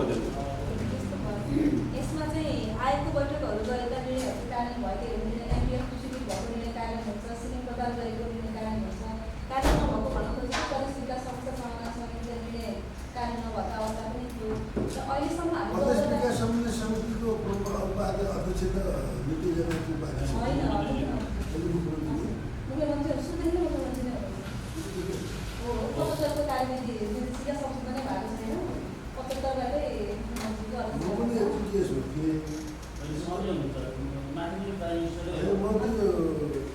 कुनमा हो एउटा नीति योजनाको अध्यक्षको उसमा थियो कि सहजीकरण समिति। अनि त्यसको चाहिँ कस्तो भयो, अहिलेसम्म 14 बैठक बसेको रहेछ म्यानेजर। अहिलेसम्म भनेको कि अहिलेसम्म सुरुदेखि अहिलेसम्म हजुर 14वटा होइन, वर्षको 3वटा हो, 3वटा हो। यो वर्ष 3वटै बसिसक्यो। त्यो भन्न अगाडि चाहिँ कहिलेकाहीँ 3वटा नभएर 2टा पनि बस्ने रहेछ होइन। यो वर्ष 3वटै बसियो। अनि यो चैत महिना हाम्रो कार्यविधिले कम्तीमा 3वटा भनेको अनि तेस्रो चाहिँ अहिले 14औं बैठकमा चाहिँ हामीले यो त देखेको थिएन, यो जगेको नदेखेको पनि समीक्षा पनि गर्नुपर्छ है विकासका बैठकहरूको भनेर चाहिँ हामी सबै सङ्कलन गरेर पहिलोदेखि नै सबै सङ्कलन गरेर एकमुष्ट बनाएर यसलाई हरेक मन्त्रालयमा आफै गएर त्यसको कार्यक्रमको अवस्था के कस्तो छ भनेर बुझेर अनि संस्थागत स्मृतिको चाहिँ अभाव पनि भेटेर त्योसँग सम्बन्धित छुट्टै प्रस्तुतिकरण पनि राख्ने 14औं बैठकमा। यसमा चाहिँ हामीले के फाइनल गऱ्यौँ भने संस्थागत मेमोरी एकदमै कमजोर भएको, पहिला यो निर्णय किन गरिएको रहेछ कुनै खालको विषयहरू पनि भएको होइन। अझ मुख्यमन्त्री कार्यमा झन् थप त्यस्तो खालको देखेको भएर यो कुराहरू प्रस्तुतिकरण नै आएको भएर अबदेखि मिटिङ बस्छ भन्न अगाडि तलब निरन्तर गरिरहने। अनि त्यसपछि चाहिँ यसको चाहिँ कानुनको अवस्था के कस्तो छ र जथाभावी पेस नगर्ने। हाम्रो कस्तो कस्तो पनि देख्यो भने सम्बन्धित मन्त्रालय नै सल्भ गर्न सक्ने विषयहरू प्रदेश विकास समिति गएर साइन गरेर निर्णय गराउने। अनि मन्त्रालयले त्यसमा तदारक नदेखाउने। त्यही भएर मन्त्रालयबाट समाधान हुन सक्ने मात्रै विषयहरू प्रदेश विकास समस्या समाधान समिति नै राख्नुपर्ने विषयहरू मात्र लिएर आउने गरी निर्णय भएको छ। अब त्यो निर्णय हामीले फेरि फलो पनि गर्छौँ। त्यो 14औं बैठकदेखि यो कुरा सुरुवात गरिएको छ। के गरेर साइन गराउने भन्नु मन्त्रालयले गरेर साइन गराउने के भन्नु अघि तपाईँको ए हजुर, यो चाहिँ कार्यान्वयनको जुन अवस्था छ नि यो कार्यान्वयनको अवस्थाको बारेमा मन्त्रालय नै हामी भिजिट गरेरै 1 देखि 14 वर्ष 13 वर्षसम्म के कस्तो गर्नुभयो भनेर चाहिँ हामी सोधेरै जवाब लिएर आउँदा पनि हामीले त जवाब नपाएको अवस्था छ कार्यान्वयनको अवस्थाको विषयमा। त्यही भएर चाहिँ अबको यसमा निरन्तर फलोअपको लागि हामी जानुपर्ने भनेर लेखेर यो बैठकदेखि हामी त्यसरी नै निरन्तर फलोअप गर्छौँ। अनि यो स्थानीय तहसँग नै सम्बन्धित छ हाम्रो यो होइन। स्थानीय तहसँग पनि तपाईँहरूको समन्वय गाउँपालिका नगरपालिका महासङ्घ सङ्घ अध्यक्षहरू त्यहाँको सदस्य नै हुनुहुन्छ। 9वटा गाउँपालिका बोर्डको प्रमुख र कमजोर हुनुहुन्छ। उहाँहरूले त्यसबाट समन्वय गरेर त्यो निर्णय गर्दाखेरि उहाँहरूसँग तर चाहिँ समन्वय चाहिँ कार्यान्वयनको निर्णय कार्यान्वयनमा उहाँसँग चाहिँ फलोअप भएको छ भने उहाँसँग पनि फलोअप भएको छ। उहाँसँग फलोअपमा एउटा राम्रो काम के भएको थियो भने प्रदेशको समग्र विशेष अनुदान जुन हामी स्थानीय तल दिन्छौँ त्यो कहिले कहिले चाहिँ उहाँले भनेको पनि नपाउने हुने सम्भावना थियो। 75 76 77 को उसमा अहिले पछिल्लो समय चाहिँ तर पहिलो नपरेर मात्रै भन्नुभएको हजुरले त्यसले गर्दा तेस्रो पर्याय थियो पर्याय रहेछ पहिलो नभएको गएर हजुरले होइन त्यसको त एकदम डिफेक्टै छ त्यो पहिला हजुर भनेकै थियो त्यो डिफेक्ट थियो भनेर पनि भनेको होइन त्यो चयन गरेर डिफेक्ट छ किनकि निर्णय त 3टा गरेको छ पालिकाले है भावको मुख्य हालेको मैले त्यो त मैले त मुख्यमन्त्रीसित त्यहाँ सदन अमृतवासीको कुरा त भोटको विषयमा होइन त्यहाँ के भएको छ भनेदेखि 3टा सिफारिस गर भनेको छ हाम्रो काम 3टा सिफारिस गरेको छ 3टा लेखेको छ कभरिङ लेटर पनि छ र तल निर्णय के गरेको छ भने हाम्रो प्रायोरिटी के हो भनेर एउटा फर्स्टलाई भनेको छ त्यो चयन गरेको क्या भने थर्ड र सेकेन्ड चयन गरेको त्यो मालिकको प्रायोरिटी भन्नेलाई गरिएको होइन त्यो हो अब अहिले त फट्ला गर्छ त्यहाँदेखि सिस्टम बनाउनु अहिले त एकदम सुरुदेखि नै गर्ने गरेको छ हजुरले कुरा उठाउनु भएको भएर पनि यो अलिक बढी सिरियसली हेरिएको त्यस पछाडि हजुर आयो पनि जानुभएको रहेछ त्यसपछि होइन अनि म एउटा भन्ने तपाईँलाई पहिला हाम्रो बेलामा अहिले त्यो कार्यक्रम मैले नपढ्नु होला सायद होइन मैले अगर यो विषयहरू तपाईँले 1 करोड सोध्दै पालिकालाई दिनुहुन्छ चाहे समग्र चाहे विशेष होस् चाहे सशक्त होस् जे जस्तै पालिकाले म 1 करोड पर्दैछु ल्याउँछु र म 40% 40-60-40 छ अहिले त 20, 30, 40, 50, 60 यस्तै पर्सेन्टेज के केही हजुरले हेर्दा अहिले चाहिँ सुगमलाई 20% साथी फरक छैन होइन मैले बुझ्न खोजेको के हो भने तपाईँले त्यो 1 करोडमा भन्दा मेरो पुरानो मानसिकता पनि होला 1 करोडमा तपाईँहरूले पहिला हाम्रो बेलामा त म 1 करोड एउटै प्रोजेक्टमा काम गर्छु भन्दा पनि पाउने थियो अहिले चाहिँ अहिले के भन्छन् भने पालिकाले अहिले खण्डित गरेर पुरा दुईटा घर भनेर विशेष सङ्कटमा जोडेर पठा भन्नुहोस् ल अहिले त्यो दुईटै सबै 1 करोडको सङ्कट मात्रै चलाउँछु भन्नु चाहिँ मिल्दैन कार्यविधि नै संशोधनका धेरै व्यवस्था फरक गरिएको छ म पनि त्यहाँ निष्किसाको कार्यविधि संशोधन भएको हो त्यसमा धेरै नै 20, 30, 40, 50, 60, 70, 80 सम्मको पर्सेन्टेज तोकिएको छ त्यो बेला 60-40 मात्रै थियो सहज थियो होइन अहिले चाहिँ अलिकति पर्सेन्टेज राइज गरेको छ सँगै कार्यविधिसँग अनुकूल गर्नको लागि त्यो गरेको रहेछ अनि अहिले गरेको व्यवस्था थपमा 1 करोड मात्रै दिने छ मानिसु पहिले चाहिँ 1 करोड मिनिमम थियो 10 करोडसम्म जान सक्ने थियो कार्यविधिमा स्रोत नभएर न 1 करोड दिएको थियो होइन अहिले चाहिँ 1 करोड ट्याक्कै ब्ल्याङ्केट अप्रोच गरेको छ 1 करोडै दिने भनेर गरेको छ ती कुराहरू संशोधन भएको छ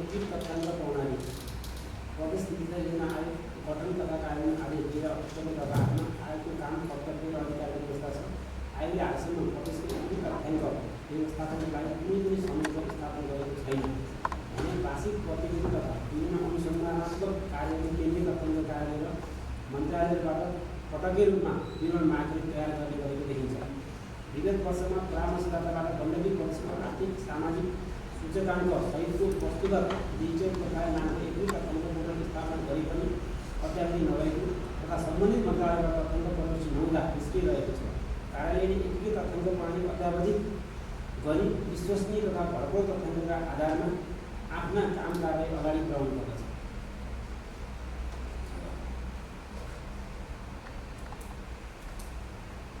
हाम्रो चाहिँ त्यो तथ्याङ्कहरू डाटा च्याङहरू यस्तो विषय यो विषयमा हाम्रो MIS एउटा प्रणाली चाहिँ विकास भएको रहेछ 2080-81 विकास गरेको प्रणाली हो यो तर यो प्रणाली अगाडि चाहिँ एउटा प्रदेशको तथ्याङ्क ऐनको पनि आवश्यकता महसुस गरिएको छ अहिलेसम्म प्रदेशको तथ्याङ्क ऐन नै रहेका छ ऐनले नै प्रणालीलाई के कसरी कहाँबाट तथ्याङ्क ल्याउने कसरी अध्यावधि गर्ने भन्ने कुरा निर्दिष्ट गर्छ भन्ने कुराको हामीले चाहिँ आवश्यकता महसुस गरेर त्यसै आर्थिक वर्षमा हाम्रो दुर्गा नाम मान्य सदस्यहरूको संयोजकतामा एउटा हामीले गठन गरेका छौँ आलोचना लिएर मान्य सदस्य दुर्गा नाम छन् आएको सदस्य उहाँलाई चाहिँ यसको जिम्मेवारी प्राप्त गरेको छ यसको अवधारणा पत्र तयार गरेर यो आर्थिक वर्षमा मुख्यमन्त्रीको समर्थन कार्य पेश गर्ने हजुर तथ्याङ्क अलिक तर्जुमा गर्ने भनेर हामीले अगाडि बढाएका छौँ भने प्रणाली विकास भएर प्रणालीमा जुन तथ्याङ्क उपलब्ध हुन्छ त्यो तथ्याङ्क अध्यावधि गरिरहेको छौँ तर अधिकांश तथ्याङ्क उपलब्ध नहुने भएको भएर त्यो प्रणालीमा यहाँ पनि 12 नम्बरमा लेखिएको छ यो 12 नम्बरको विषय पनि यहाँ एड्रेस हुन्छ त्यो तथ्याङ्क प्रणालीमा हामीले पाएको तथ्याङ्क मात्रै अद्यावधि गरिरहेका छौँ र गरेर निरन्तरता पनि दिइरहेको छ। पछि तथ्याङ्क ऐन बनिसकेपछि फर्मल रूपमा अझै विस्तृत तरिकाले चाहिँ त्यो प्रणाली पनि विस्तार गर्न सक्छौँ।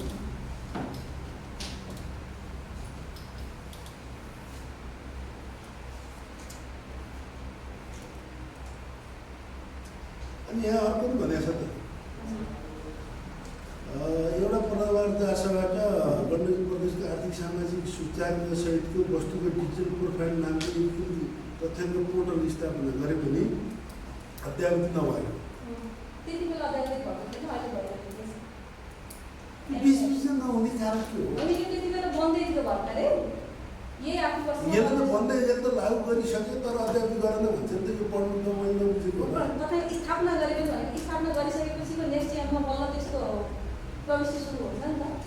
तथ्याङ्क सङ्कलन गर्नु पर्यो, तथ्याङ्क सङ्कलन नगरिकन बनायो। स्थापना गरे पनि भनेको छ कि स्थापना त गरे, स्थापना गरे जस्तै बिल्डिङ बन्यो, अब हजुरहरू सर्न बाँकी छ भने जस्तो भयो कि बनिसकेर आर्थिक वर्ष सकियो, आर्थिक वर्षको अन्तिममै यसले त मेरो बुझाइ त स्थापना गरे तर यसलाई के हो अद्यावधि गर्नुहोस् भन्छ। इन्फर्मेसन इन्ट्री चाहिँ भएको थिएन भनेको ठिकै हो, तथ्याङ्क उपलब्धै भएको थिएन, के कसरी भोट लाग्ने भनेको थिएन। अहिले पछिल्लो समय चाहिँ हामीले अध्ययन प्रतिवेदनहरूबाट प्राप्त भएको तथ्याङ्कहरू सङ्कलन गरेर राखिरहेको छौँ। यो लेखिसकेपछि अद्यावधि गर्ने सुरु गर्नु।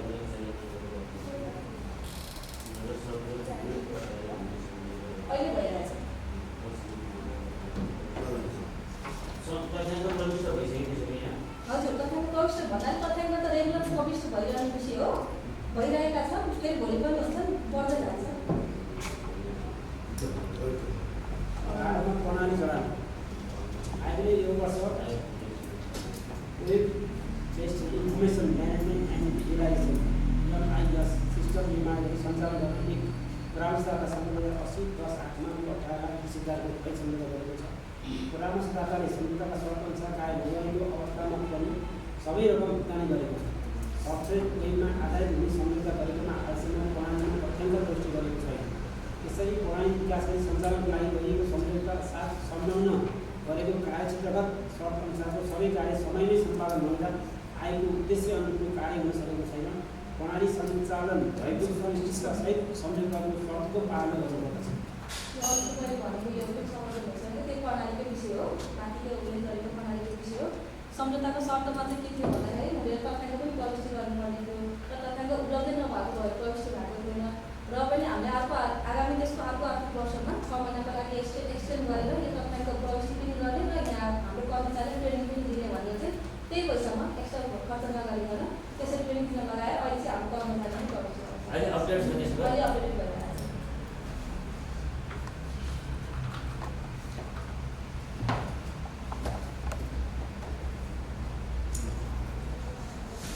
लाख खर्च गऱ्यो 18,30,000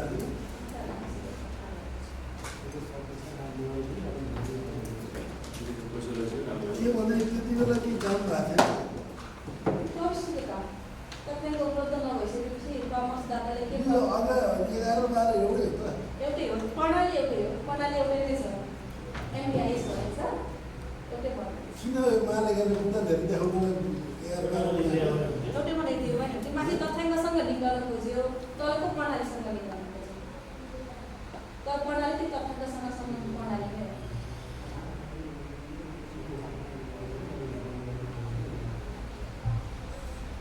त्यस हाम्रो यो काम नसिद्धै पैसा दिएको हुन्छ। काम भनेको त्यो तथ्याङ्क उपलब्ध नभएको भएन पुरा नभएको होइन, उसको कामै तथ्याङ्क सङ्कलन गर्ने होइन। होइन, उसको काम प्रणाली प्रणालीमा चाहिँ तथ्याङ्क सही भनेको छ नि त। तथ्याङ्क प्रविष्टि गर्नु तर तथ्याङ्क उपलब्ध गराउनु पनि सरकारले कुन सरकारले? हामी प्रदेश सरकारले नै हो त्यो त 11-12 एउटै हो। एउटै हो।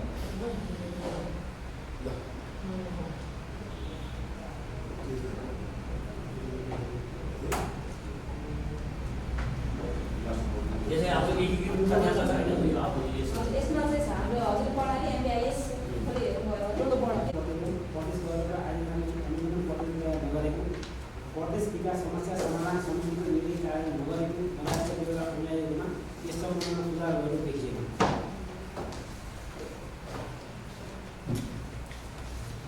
यो त आइसक्यो। अर्को के छ त यो वर्षको बिल रहेछ अहिलेको केही सेटिङ ल्याउनु भएको छ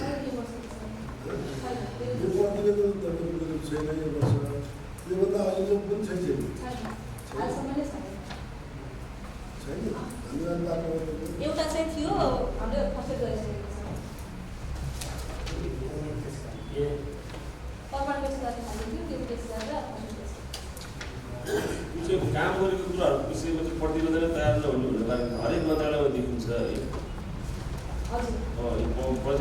प्रतिवेदन छैन भन्ने भने चाहिँ किन कारण के हो यो के छ भने अब अनुगमन मूल्याङ्कनमा नर्मली हामीले सबैलाई थाहा छँदैछ व्यावहारिकता र सैद्धान्तिकमा अनुगमन गरेर आइसके त्यसको प्रतिवेदन दिनुपर्ने भन्ने विषय छ होइन अनि त्यसपछि त्यो कहिले त्यो प्रतिवेदन दिने गरेको छ त्यसलाई एकीकृत रूपमा जोडेर लास्टमा अन्तिम प्रतिवेदन निकालेर यसको के पाइयो यो 8 वर्षमा यो 8 वर्षमा के गर्नु यसको सुधारको विषयहरू के भए हामीले के समस्याहरू रहे र आगामी वर्षमा कसरी सुधार गर्न सकिन्छ भन्ने एउटा प्रतिवेदन तयार गर्नुपर्ने हो मलाई लाग्छ त्यस्तो चाहिँ होइन तर यो चाहिँ कानुनी व्यवस्था एकदम निप्रो गरेर यो बमोजिम यो गर्ने हो भन्ने खालको चाहिँ अभाव हो कि कानुनी व्यवस्था तपाईँले भनेको हो होइन अनुगमन गरेर प्रतिवेदन दिने हो कानुनी व्यवस्था त्यो हो एकीकृत गरेर एकीकृत गर त कानुनले भनेको छ त्यो भनेर हामीले कानुन संशोधन गऱ्यौँ भने यसले त के भन्छ भने तपाईँको अनुगमनको प्रतिवेदन तयार छैन भन्नुहुन्छ कि अनुगमन तपाईँहरू गऱ्यो भन्नुहुन्छ गऱ्यो भने त प्रतिवेदन तयार हुनु पऱ्यो नि त प्रतिवेदन तयार भने यहाँ लेख्नु पऱ्यो नि त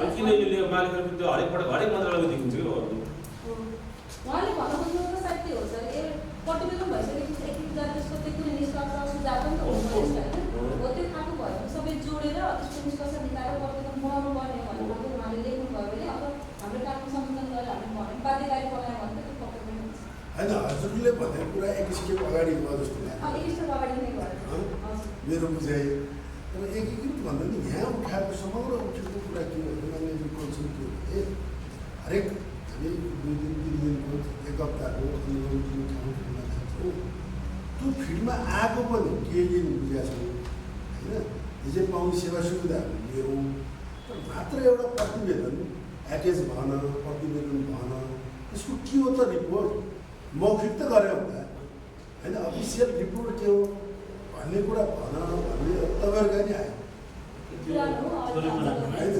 तपाईँहरूको नि आयो यसले खासमा बनाउन खोजेको विषय चाहिँ प्रदेश गौरवका हजुरहरूले भेटोमा प्लस के हो भने प्रदेश गौरवका आयोजनाहरूको अनुगमन प्रतिवेदन भन्छ अनि आयोजनाको अनुगमन भनेको आयोजना जस सुरु हुने बेलामा ती चरणमा नीति योजना आयो त हरेक आयोजनाका जाँदैन त्यो यो मान्ने जो कन्सर्न छ त्यो हरेक कुरामा 5 लाखको सामाजिक विकास मन्त्रालयले गरेको मन्दिरहरूलाई नीति योजना होइन गौरवका आयोजनाहरूको प्रगति के हो स्थिति भन्नेमा नीति योजना जान्छ होइन त्यसैको तपाईँ यहाँ भनेको कुरा के हो भने एउटा तपाईँ कुनै अब यहाँ काउफन्ड अहिले चलाएको छैन मान्नुहोस् काउफन्डको स्थिति के हो भन्ने कुरा तपाईँ हेरेर जानुभयो भने त्यसको प्रतिवेदन पनि भन भन्ने हो यसले भनेको कुनै अर्को गौरवको आयोजना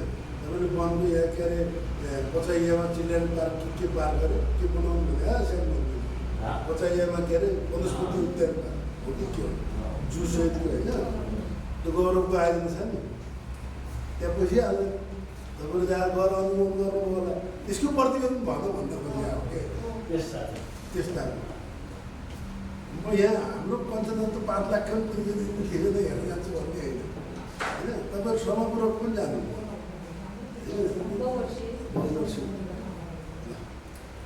अनि यो हाम्रो प्रदेशमा अहिलेसम्म अब अहिले हामी दोस्रो पञ्चवर्षीय योजना सुरु गरेर पनि गर्छ कि यही चालु वर्ष 2 वर्ष गत वर्ष सुरु गर्नु हाम्रो नीति योजनासित पहिलो वर्षको मध्यवधि के अरे गौरवको आयोजनाहरू 5 वर्षको बिचमा गौरवको आयोजनाहरू कि यी हामी सम्पन्न गऱ्यौँ यिनको स्थिति यस्तो छ यिनलाई यो कारणले छोडेर नयाँ दियो भन्ने इच्छा छ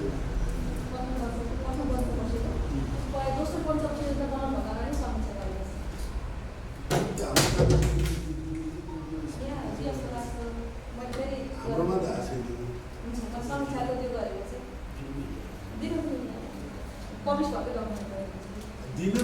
अनि नमिल्ने त नमिल्ने हुँदैन। मौका त तपाईँको सबै घरलाई खबर दिनु पऱ्यो नि त। हुँदैन त्यो नमिल्ने भन्ने हो।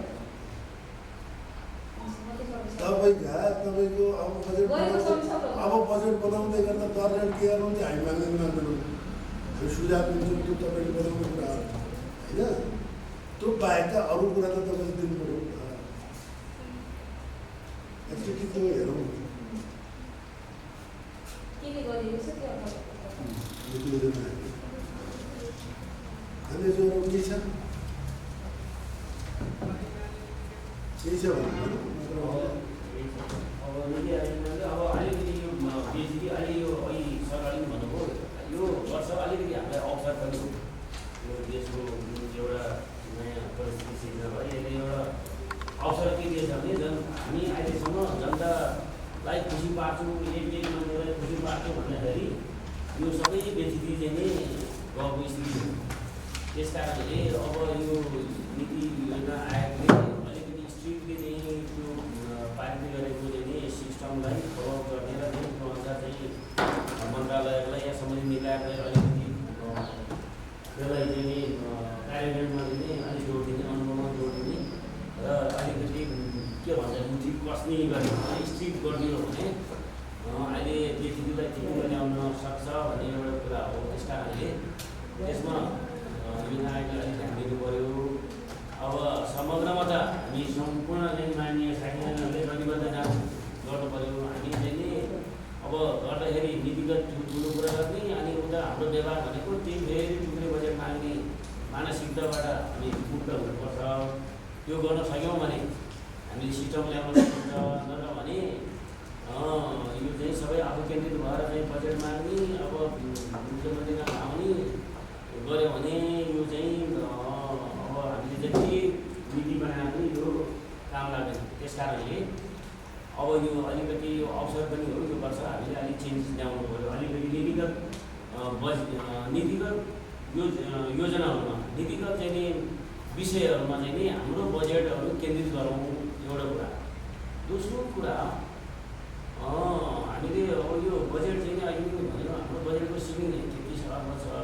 अब चाहिँ नि कानुनमै नभएको चाहिँ नि तपाईँको कानुनै नभएको के अरे आन्तरिक लिमिटको भनिन्छ। आन्तरिक लिमिट भने अब प्रत्यक्ष कानुन बनाएको छैन नि होइन। हो यस्तो कुराहरू यो त चाहिँ नि यो के भन्छ अरूले हेर्दाखेरि पनि त्यो लाज मर्दो कुरा हो क्या, लाज लाग्नुपर्ने कुरा हो क्या। अलिकति बौद्धिक मान्छेको आँखामा यस्तो चाहिँ केटाकेटी गएको छ, जनतालाई झुक्याएको जस्तो कुराहरू भयो। यस्तो विषयहरू हामीले तपाईँहरूले स्ट्रिक्टली यो मिल्दैन मानिएछु भन्नुपर्छ। यो चाहिँ नि यो के अरे नीति कानुनै नभएको चाहिँ आन्तरिक लिनुबाट यति अनि त्यहाँबाट चाहिँ आलियाबाट यति भन्ने कुराहरू यो चिजहरू अलिकति हाम्रो यो समस्याहरू छ। र हामी अझै पनि चाहिँ दोस्रो पञ्चवर्षीयमा गइसक्यौँ। हिजो पहिलो पञ्चवर्षीयमा जे गरेका छ त्यही भन्दा चाहिँ टाकटिक चाहिँ ठुलो चाहिँ अलिकति नयाँ चाहिँ भयो भन्ने कुरा हामीले केमा अनुभूति गर्न सकेका छैनौँ। हाम्रो आम्दानीमा पनि नीति प्रदेश नीतिले चाहिँ अलिकति चासो दिनु पर्दैन। हामी खालि खर्च गर्ने कुरामा मात्रै हाम्रो सबैको ध्यान छ। अनि प्रदेशको चाहिँ बजेट बढाउने कुरामा चाहिँ नि हाम्रो नीति चाहिँ नि एकदमै हामी बेखबर जस्तो कसैको दिमागमा चाहिँ खालि माग्ने कुरा मात्रै छ। 2 पैसा चाहिँ प्रदेशको बजेटलाई बढाएर अलिकति प्रदेशलाई समृद्ध बनाउने या चाहिँ अलि त्यो भाँडोलाई चाहिँ अलिक भरिपूर्ण बनाऊँ र त्यहाँबाट हामीलाई पनि धेरै आउँछ भन्ने मानसिकताबाट हामी चाहिँ त्यो मानसिकता बनाउन सक्नु पऱ्यो। त्यो चाहिँ मानसिकतामा हामी छैनौँ। त्यही भएर अब नीति आयोगले विभिन्न चाहिँ अरू प्रदेशको अभ्यास हेरौँ, अरू देशको पनि अभ्यास हेरौँ। हामी चाहिँ अब यो सधैँ त्यही आम्दानी चाहिँ केन्द्रमै भर पर्नुपर्ने, सामान्यता र चाहिँ त्यो विषय अनुदानमै चाहिँ भर पर्नुपर्ने। अनि त्यहाँबाट चाहिँ नि हाम्रो आन्तरिक चाहिँ भन्दाखेरि 4-5 अर्ब भने पनि त्यही 3 अर्बमा चाहिँ पुँजी राख्ने अनि त्यसलाई चाहिँ नि दायरा फराकिलो बनाउने। आम्दानीको चाहिँ नि स्रोतहरू कहाँ छ भन्ने कुरा त्यसलाई चाहिँ नि अब त्यसमा चाहिँ हाम्रो समग्र कन्ट्रोल गर्ने मेकानिजम भनेको हाम्रो संस्था भनेको यही नीति आयोग जस्तो लाग्छ। नीति आयोगले अलिकति तपाईँको त्यहाँ विज्ञहरूले चाहिँ त्यसलाई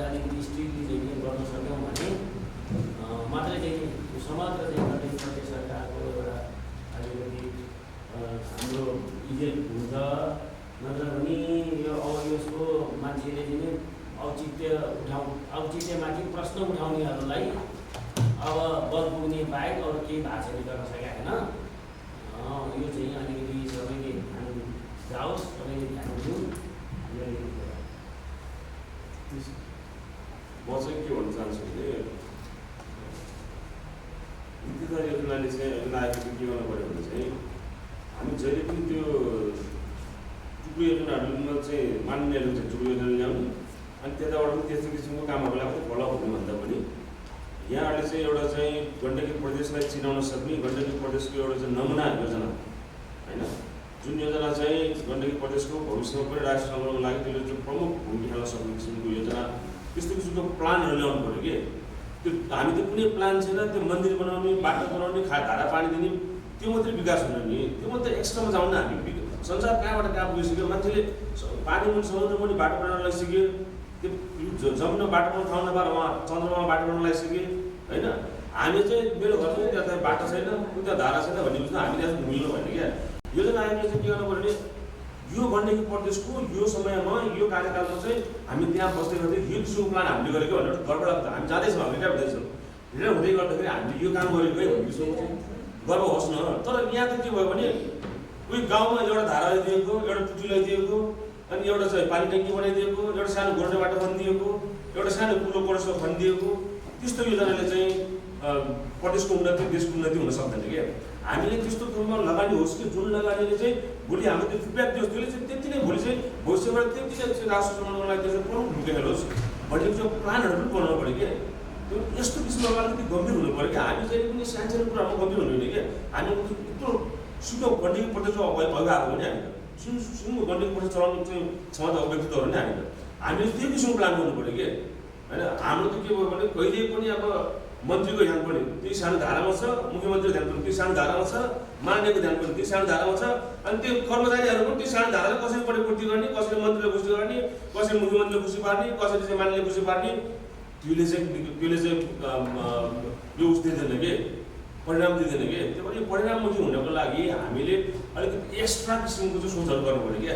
जुन योजनाहरू सोच्दाखेरि तपाईँले ल्याएर तपाईँले त्यो किसिमको सोच ल्याएर भोलि मन्त्रीले कार्यान्वयन गर्न चाहेन, मुख्यमन्त्रीले कार्यान्वयन गर्न हाल्नुहोस् न, पत्रकारमा प्रस्तुति गरिदिनुहोस् जनताको सामने हामीले यो गर्न खोजेको थियौँ तर गण्डकी प्रदेशको सरकारबाट यो सहयोग हुन सकेन भन्नुहोस् न, पत्र हुने काम गर्नुहोस् न। नाकमा डोरी लगाएर चाहिँ काम गर्न सक्नुपर्छ कि उनीहरूले। त्यो यस्तो किसिमहरूतिर तपाईँहरूले अलिकति ध्यान दिनु पऱ्यो। म त्यसको लागि चाहिँ हामीहरू साथीहरू पनि विज्ञ साथीहरूले सुझाव दिएर है अब हामीले यो किसिमको योजना जाँदैछौँ, यसमा के हो भन्ने किसिमको बारेमा छलफल गर्नको लागि चाहिँ बोलाउनुहोस् होइन। त्यसरी जानु न, मैले मुख्यमन्त्री पटक भन्नुहोस्, हेर्नुहोस् हामीले एउटा काम त गर्न नसक्यो, अरूले गर्न भने हामी नगर्ने हो र गर्न हामी एउटा काम कसरी गरौँ न। जति पनि छ त योजनाहरू, जति पनि छ त प्लान, जस्तै भन्ने हो भनेदेखि अहिले हाम्रो यो फेवाताल हामी तालैतालको सहर भन्छ, त्यो तालैतालको सहरमा त्यो 10जना मान्छेले डुङ्गा चढेर खाने मात्रै व्यवसाय गरेर त्यहाँ होइन। भन्नुहोस् न, मान्छेले उहाँ चाहिँ माटो नभएको ठाउँमा चाहिँ अनि यो फुल उमारेर चाहिँ उहाँ चाहिँ दुनियाँभरको संसारभरको मान्छेले आकर्षण गरेर चाहिँ बालुवामा फुल उमारेर चाहिँ देखाएर चाहिँ पैसा कमाइरहेको छ। हामी त यस्तो ठाउँमा छौँ जे गर्न चाहन्छ त्यो गर्न सक्ने क्षमता त्यो किसिमको भूमि हामीसँग छैन, हामीले यो प्रयोग गर्न सकिएन है। तर हामी त धेरै विदेशीले भन्छ कि यो नेपालीले पनि भन्छ, धेरै विदेशीले के भन्छ भने नेपालीले तिमीहरू त सुनको थाल थापेर माग्ने भिखारी हो तिमीहरू त भन्न भन्छ क्या। हुन पनि सही देखिन्छ हाम्रो चाहिँ यस्तो होइन। त्यो भएर यस्तो विषयमा तपाईँहरूले चाहिँ अलिकति गम्भीर भएर सोच्नु पऱ्यो, गम्भीर भएर चाहिँ सुझावहरू पनि दिनु पऱ्यो। सरकारलाई पनि सुझाव दिनु सक्नुहुन्छ तपाईँहरूले पनि, सरकारको सोध्नु पनि मान्यो भने नि तपाईँहरूले त तपाईँहरूले आफूले सुझाव दिनु सक्नुहुन्छ। यो किसिमको सरकार भन्छ तपाईँले चाहिँ ध्यान आकर्षण गर्नुहुन्छ, त्यो विषयमा तपाईँहरू चाहिँ अलिकति गम्भीर भएर म अनुरोध गर्न चाहन्छु। र त्यसमा चाहिँ अब अहिलेको हामीले त सुरु पनि भनेको गण्डकी प्रदेशमा अहिले हो हामी यहाँ विभिन्न दल पार्टीबाट जम्मा भएको छ, तर पनि हामी यो गण्डकी प्रदेश समृद्धिको लागि विकासको लागि चाहिँ हामी सबै गण्डकी प्रदेश मानेर एकै ठाउँमा छ। हामी यताउता कोही पनि भन्दैन, हामी सबै सहमत छौँ। किनभने हिजो कस्तो कन्जर्भेटिभ सोच, हिजो कस्तो त्यो चाहिँ के भन्छ त्यो अलिकति चाहिँ पुरानो सोचको व्यक्तिहरू छन्। यहाँ अहिले न्यू जेनेरेसन आएको हुनाले हामीले अलिकति फरक सोचबाट आएको साथीहरू धेरै छौँ। यसमा कुनै पनि बाधा हुँदैन भनेर हामीले सदनमा पनि बोलेको थियौँ कि यसलाई चाहिँ तपाईँहरूले अलिकति होइन गम्भीर भएर सोच्नुको लागि म अनुरोध गर्न चाहन्छु। समय अनुकूल साना उद्योगहरूको स्थापना गरेर रोजगारमूलक कार्यक्रमहरू सञ्चालन गर्नु समय अनुकूलको आजसम्म धारा पानी बाटो पनि चाहिएको त्यो पूर्वाधार हो। अब त्यसलाई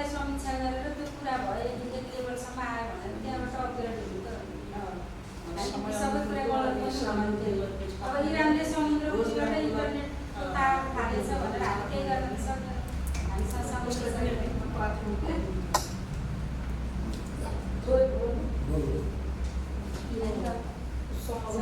त्यसको बारेमै बोल्नु पर्ने तर पनि जसले छुन्छ त्यो बढी आउँछ कुरा।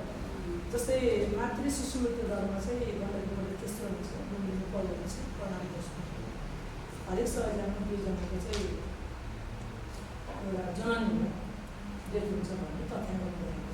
यसको लागि हामीले योजना आएन। यो लिटर केयर ट्रेनिङ चाहिँ गरेको छ भन्नुपर्छ भनेर 2 वर्ष भयो 83 बनाएको।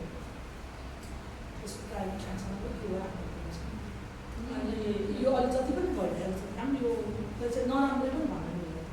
जस्तै अहिले बिस्तारै महिलाहरू प्रोग्राममा होइन सबै ठाउँमा बिस्तारै आउनु लाग्यो। त्यो पानीकै कारणले घरमा धारा भएको कारणले मतलब बिहान गएको भयो दिनभरि त्यहाँ बसेर एउटा महिलालाई होइन त्यो खालको थियो। त्यही भएर ठुलो गौरवको योजना हामी सबैको चाहना छ। हामीले J1 भनेर भन्दै आएको छौँ। त्यो हुँदाहुँदै पनि हामीले पनि एउटा प्लान दिन सकेको छैनौँ। प्लान हामी पुलिस मेकरले पनि दिन सकेको छैनौँ, प्लान मेकरले पनि दिन सकेको छैनौँ। यो चाहिँ हाम्रो कमजोरी हो। तर मलाई लागेको ठुलो कुराले भन्दा सानो कुराले अब जस्तै सुरुमा अब तपाईँहरू 3 जना मन्त्रीहरू सक्नु भएको छ, धेरै अनुभव बटुल्नु भएको छ। अब त्यो दिने ठाउँमा पनि तपाईँहरू पुग्नु भएको छ। तर मलाई के लागेको भने ठुला कुराहरू भन्दा सामूहिक भन्नु नदिने पहिलो वर्ष भन्ने त्यो दिने ठाउँ बन्यो। तर हेर्दा एउटा कङ्क्रिटको भवन भए पनि त्यहाँ चाहिँ एउटा मनोचिकित्सक जस्तो एउटा मनोपरामर्श भवन जस्तो हुँदो रहेछ।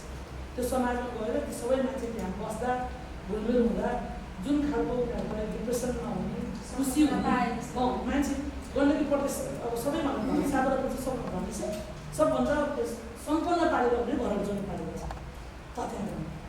त्यति हुँदा हुँदै पनि त्यो समाजहरूमा मन्दिरहरूमा होइन मस्जिदहरूमा चर्चहरूमा मान्छे पुग्दा चाहिँ उसलाई सन्तुष्टि हुँदो रहेछ। त्यो कुराको चाहिँ फेरि त्यो हिसाब किताब चाहिँ हुँदैन।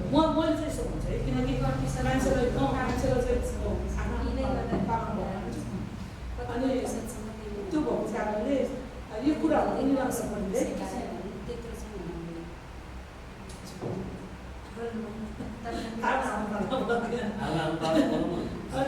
पनि त्यो भएको कारणले मलाई के लाग्छ भने ठुलो कुराहरू भन्दा पनि सानो कुराले अझै मान्छेलाई सानो त्यसले चाहिँ सुन्छ। त्यो कुरामा पनि नबिर्सन्छ। र गौरव योजना त मलाई लाग्छ 74को पहिलो कार्यकालका माननीयज्यूहरूदेखि अहिलेसम्म हामीले प्रोग्रामहरू गरेर विभिन्न होइन स्टेटहरूको पनि गयो। त्यो खालको हुँदा त्यो गौरव योजना नभने त छँदै छैन। तर हामीले एउटा प्लानसम्म पनि गर्न सक्छौँ। अब मान्छे भन्दै जस्तै हामीले एउटा त्यो प्लानिङ पनि गर्न सक्छौँ। न प्लान मेकरले गरेको छ न पुलिस मेकरले गरेको छ। हामीले के गर्ने त आउनु त आउनु भन्ने त्यो कुराहरू हुन्छ। त्यही भएर यी सानसानो कुराहरू गौरव योजना मात्रै भन्यो भने सानसानो कुराहरू पनि नछोड। त्यसले मान्छेको एकदमै दैनिक जोडेको छ। विशेष गरी महिलाहरूको एक घरे धारा उजाड गण्डकी प्रदेश के कुराहरू हुन त अब साक्षर गण्डकी प्रदेश भनेर नेपाललाई सामाजिक मन्त्री हुँदा नै गरेको अहिले पनि कोसिसहरू धेरै समाजहरू चलिरहेको छ। त्यसैले एक घरे धारा 92 कति पुग्यो भन्छ। तर अहिले पनि यही कालिदाको 28 आज मात्रै मलाई यत्रो लिस्ट पठाएको छ खाने पाएको कम्ती 50 लाख रुपियाँ चाहिन्छ भन्छ। हामी खानेको त्यो खालको अवस्था छ। त्यसैले यो कुराहरू हामी छोड्न सक्नुपर्छ। गौरव योजना त हामी सबैको हो। एउटा कम्तीमा एउटा प्लान मात्रै गरेर एउटा योजनालाई हामीले अगाडि बढाउन सकेन भने पनि हाम्रो कार्यकाल अलिक ठुल्ठुलो हुन्छ जस्तो लाग्छ। अब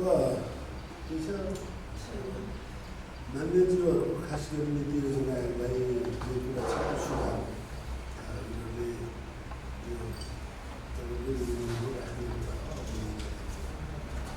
दुईवटा कुराहरू तपाईँले भन्नु सार्नु के भन्दाखेरि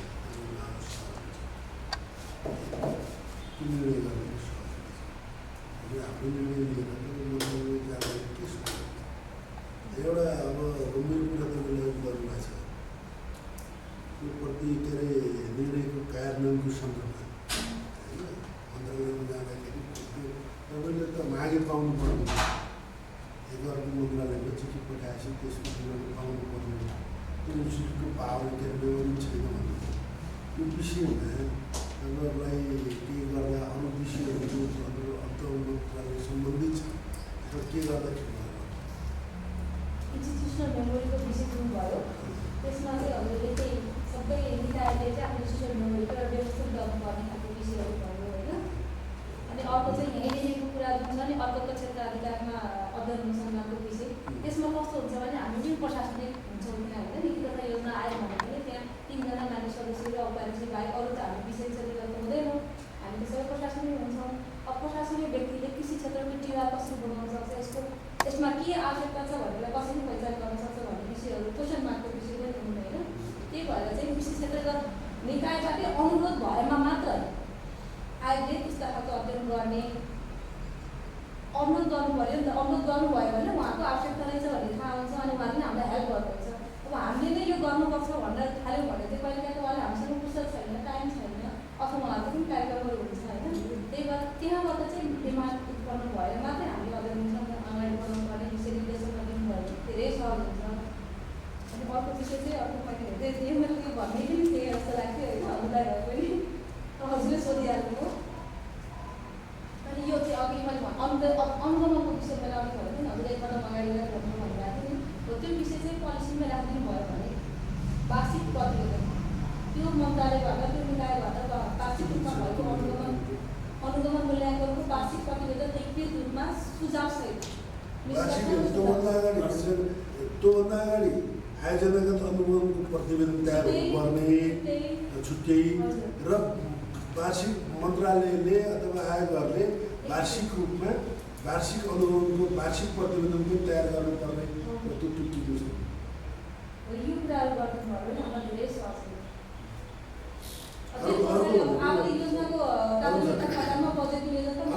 भनेको यो विकास समस्या समाधानको छ नि रेकर्ड समस्या मन्त्रालयगत हामीले नीति योजना आयोग अथवा मुख्यमन्त्रीलाई मागेर कुन मन्त्रालयमा कुन निर्णय यो गरेका निर्णय हो के हुन्, यो के कार्यान्वयन भयो जानकारी गरा भनेर नीति योजना आयोग गर्नु यो भएपछि होइन यो भएको नीति योजना आयोगमा उल्लेख गरेका कारणले हाम्रो नीति योजना आयोगले मन्त्रालयगत गरेका निर्णयहरू र त्यसको कार्यान्वयनको अवस्था कतै अब 1 महिनाभित्र जानकारी गरा भनेर 15 दिनभित्र जानकारी गरा भनेपछि उहाँहरूले हाम्रो डेटलाई मन्त्रालय फरवार्ड गर्नुहुन्छ।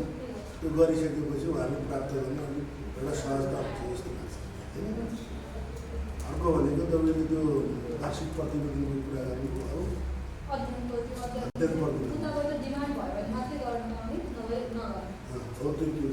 यो अध्ययन अनुसन्धान के विषय हो भने त्यो मन्त्रालयलाई डिमान्ड हुनु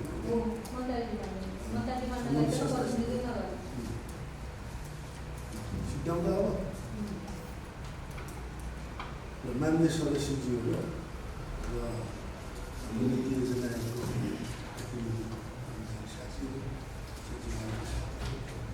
आज हामी एकचोटि घटना नीति योजना सायद नीति योजनाको पहिला हामीले यसरी बोलाएर गरेनौँ कि आफ्नो निर्देशकको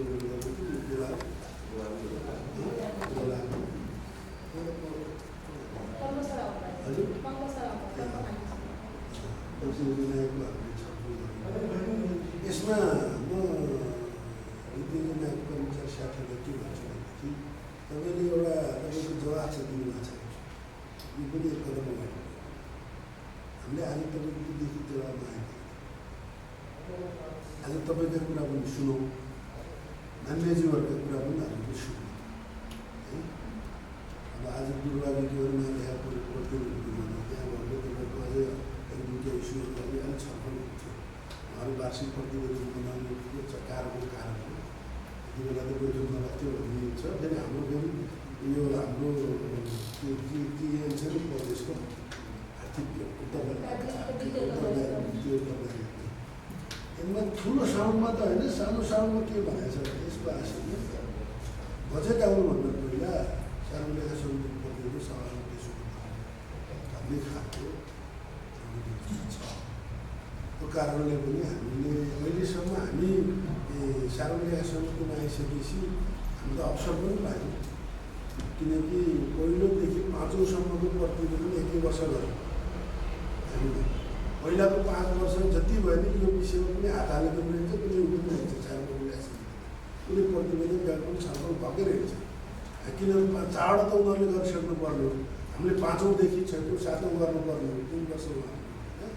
तर हामीले 5औँ एक पहिलोदेखि 5औँसम्म पहिलो वर्ष गऱ्यौँ, 6औँ गत वर्ष गऱ्यौँ, 7औँ गर्दैछौँ। हामीले बजेटभन्दा अगाडि नै उसले पेस गर्छौँ, सभामा पेस गर्छौँ आफ्नो प्रतिवेदन। यसले पनि तपाईँको अर्थ मन्त्रालयको एउटा के सूचक थियो नि, त्यो गत वर्ष गरेको थियो नि, विदेशीहरू पनि आएर गरेको थियो नि, पेफाको नम्बर पनि थियो। यसले गर्दा हाम्रो प्रतिनिधिहरूले त्यो पेफाको नम्बर पनि पाएको छ। हाम्रो बजेटभन्दा अगाडि पेस नगरेको भए त्यो नम्बर नहुने रहेछ, होइन? जसरी गण्डकी प्रदेशको सूचक बढेको पनि छ, होइन? हामी अहिले बुझ्दा साह्रै ल्याएको छ के भनेको सरकारको एन्ट्री हो भन्ने छ नि, यो होइन सरकारको सहयोग पनि हो, के गर्दा सहयोग हुन सक्छ भन्ने कुरा पनि हो।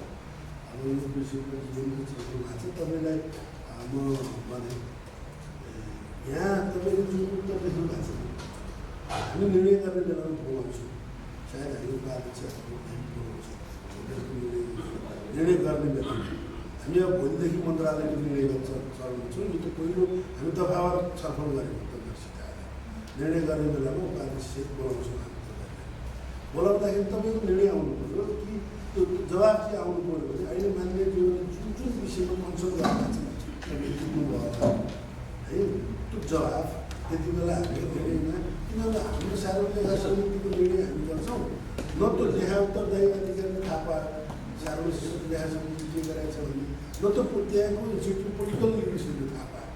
त्यो दुईटैले थाहा नपाउँदा के हो भनेदेखि हामीले गरौँ, हामीले निर्णय गरिदिएछौँ भन्यो, हामीले निर्णयको लान्ने तर उता थाहा नहुने, त्यसले गर्दा यो काम गर्नको तारतम्य मिलेन। त्यसैले हामीले गत वर्षदेखि लिएर जुन मन्त्रालयको जुन उसको निर्णय हो त्यो मन्त्रालयको विभागीय मन्त्रीसहित राखेर गर्ने, त्यो इन्स्टिट्युटहरू हेडसहित राखेर गर्ने छौँ। र तपाईँले त्यो लिएर आउँदाखेरि अहिले म्यानेजमेन्टले चाहिँ जुन कुरामा कन्सल्ट गर्नुभएको छ, उठाउनु भएको छ, होइन? त्यो पनि अब तपाईँको म्यानेजमेन्टले कति गर्छ, होइन? त्यो सहितको जवाब तपाईँले त्यहाँ लिएर तपाईँले पठाउनुहुन्छ। अहिले तपाईँको आफ्नो मन्त्रालयको छलफल पारेर जवाब दिनुभएको छ। अनि यो मान्यको कन्सल्ट पनि त्यसमा आओस् भन्ने कुरा हाम्रो मान्यको कन्सल्ट आउँदाखेरि अझै त्यसलाई राम्रो हुन्छ कि हामी प्रतिवेदन सार्वजनिक प्रतिवेदन हेर्नु भएको छ। गत वर्षदेखि हामीले फर्मेस चेन्ज गरेको छौँ।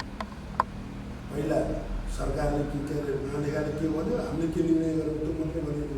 गत वर्षदेखि अब ठिको लाग्यो बेठिको लाग्यो, मन्त्रालयले के भन्नु त नि त विषयमा, सम्बन्धित निकायले के भन्यो, त्यसमा सार्वजनिक समिति के बोल्यो, तिनकै कुरा छ। महालेखाले के भन्यो, मन्त्रालयले के भन्यो, सार्वजनिक समितिले के भन्यो भन्ने कुरा हेर्नु पाइन्छ, होइन? त्यो भएपछि यसले अर्को पारदर्शी मन्त्रालयले के भनेर भन्ने कुरा पनि आउँछ। त्यो छौँ अर्को दिन हामी बोलाउँछ। आजको यो बैठक यो अलि आज राम्रै छलफल भएको छ, होइन? राम्रै छलफल भएको छ। अब यसले कम्तीमा पनि हाम्रो नीति बनाउनको निम्ति नीति योजना आएको यो इन्डिकेटरहरू पुरा गर्नको निम्ति अब बजेटको सिलिङ निर्धारण गर्दाखेरि इन्डिकेटरहरू 13 इन्डिकेटर यी हुँदै हामीले लिएको लक्ष्यका इन्डिकेटर 13 बजेटको सिलिङ यो सिलिङमा जित्नुपछि त्यो पनि यो सिलिङमा, होइन? त्यो हाम्रो पञ्चवर्षीय योजनाको लक्ष्य यो, होइन? यसको लक्ष्यलाई यही लक्ष्य मेरा मन्त्रालयका यी प्राप्त गर्ने गरी दिनु अहिले लागू गर्नुपर्छ भन्ने कुरा सहित नीति योजनाहरूले अब यसलाई अलिकति महत्त्वका साथ हेर्न, अलिकति कडाइका साथ लागू गर्नको निम्ति निर्देशन गर्दै यो बैठक भोलि वैशाख 15 गते 11 बजीसम्मलाई स्थगित भएको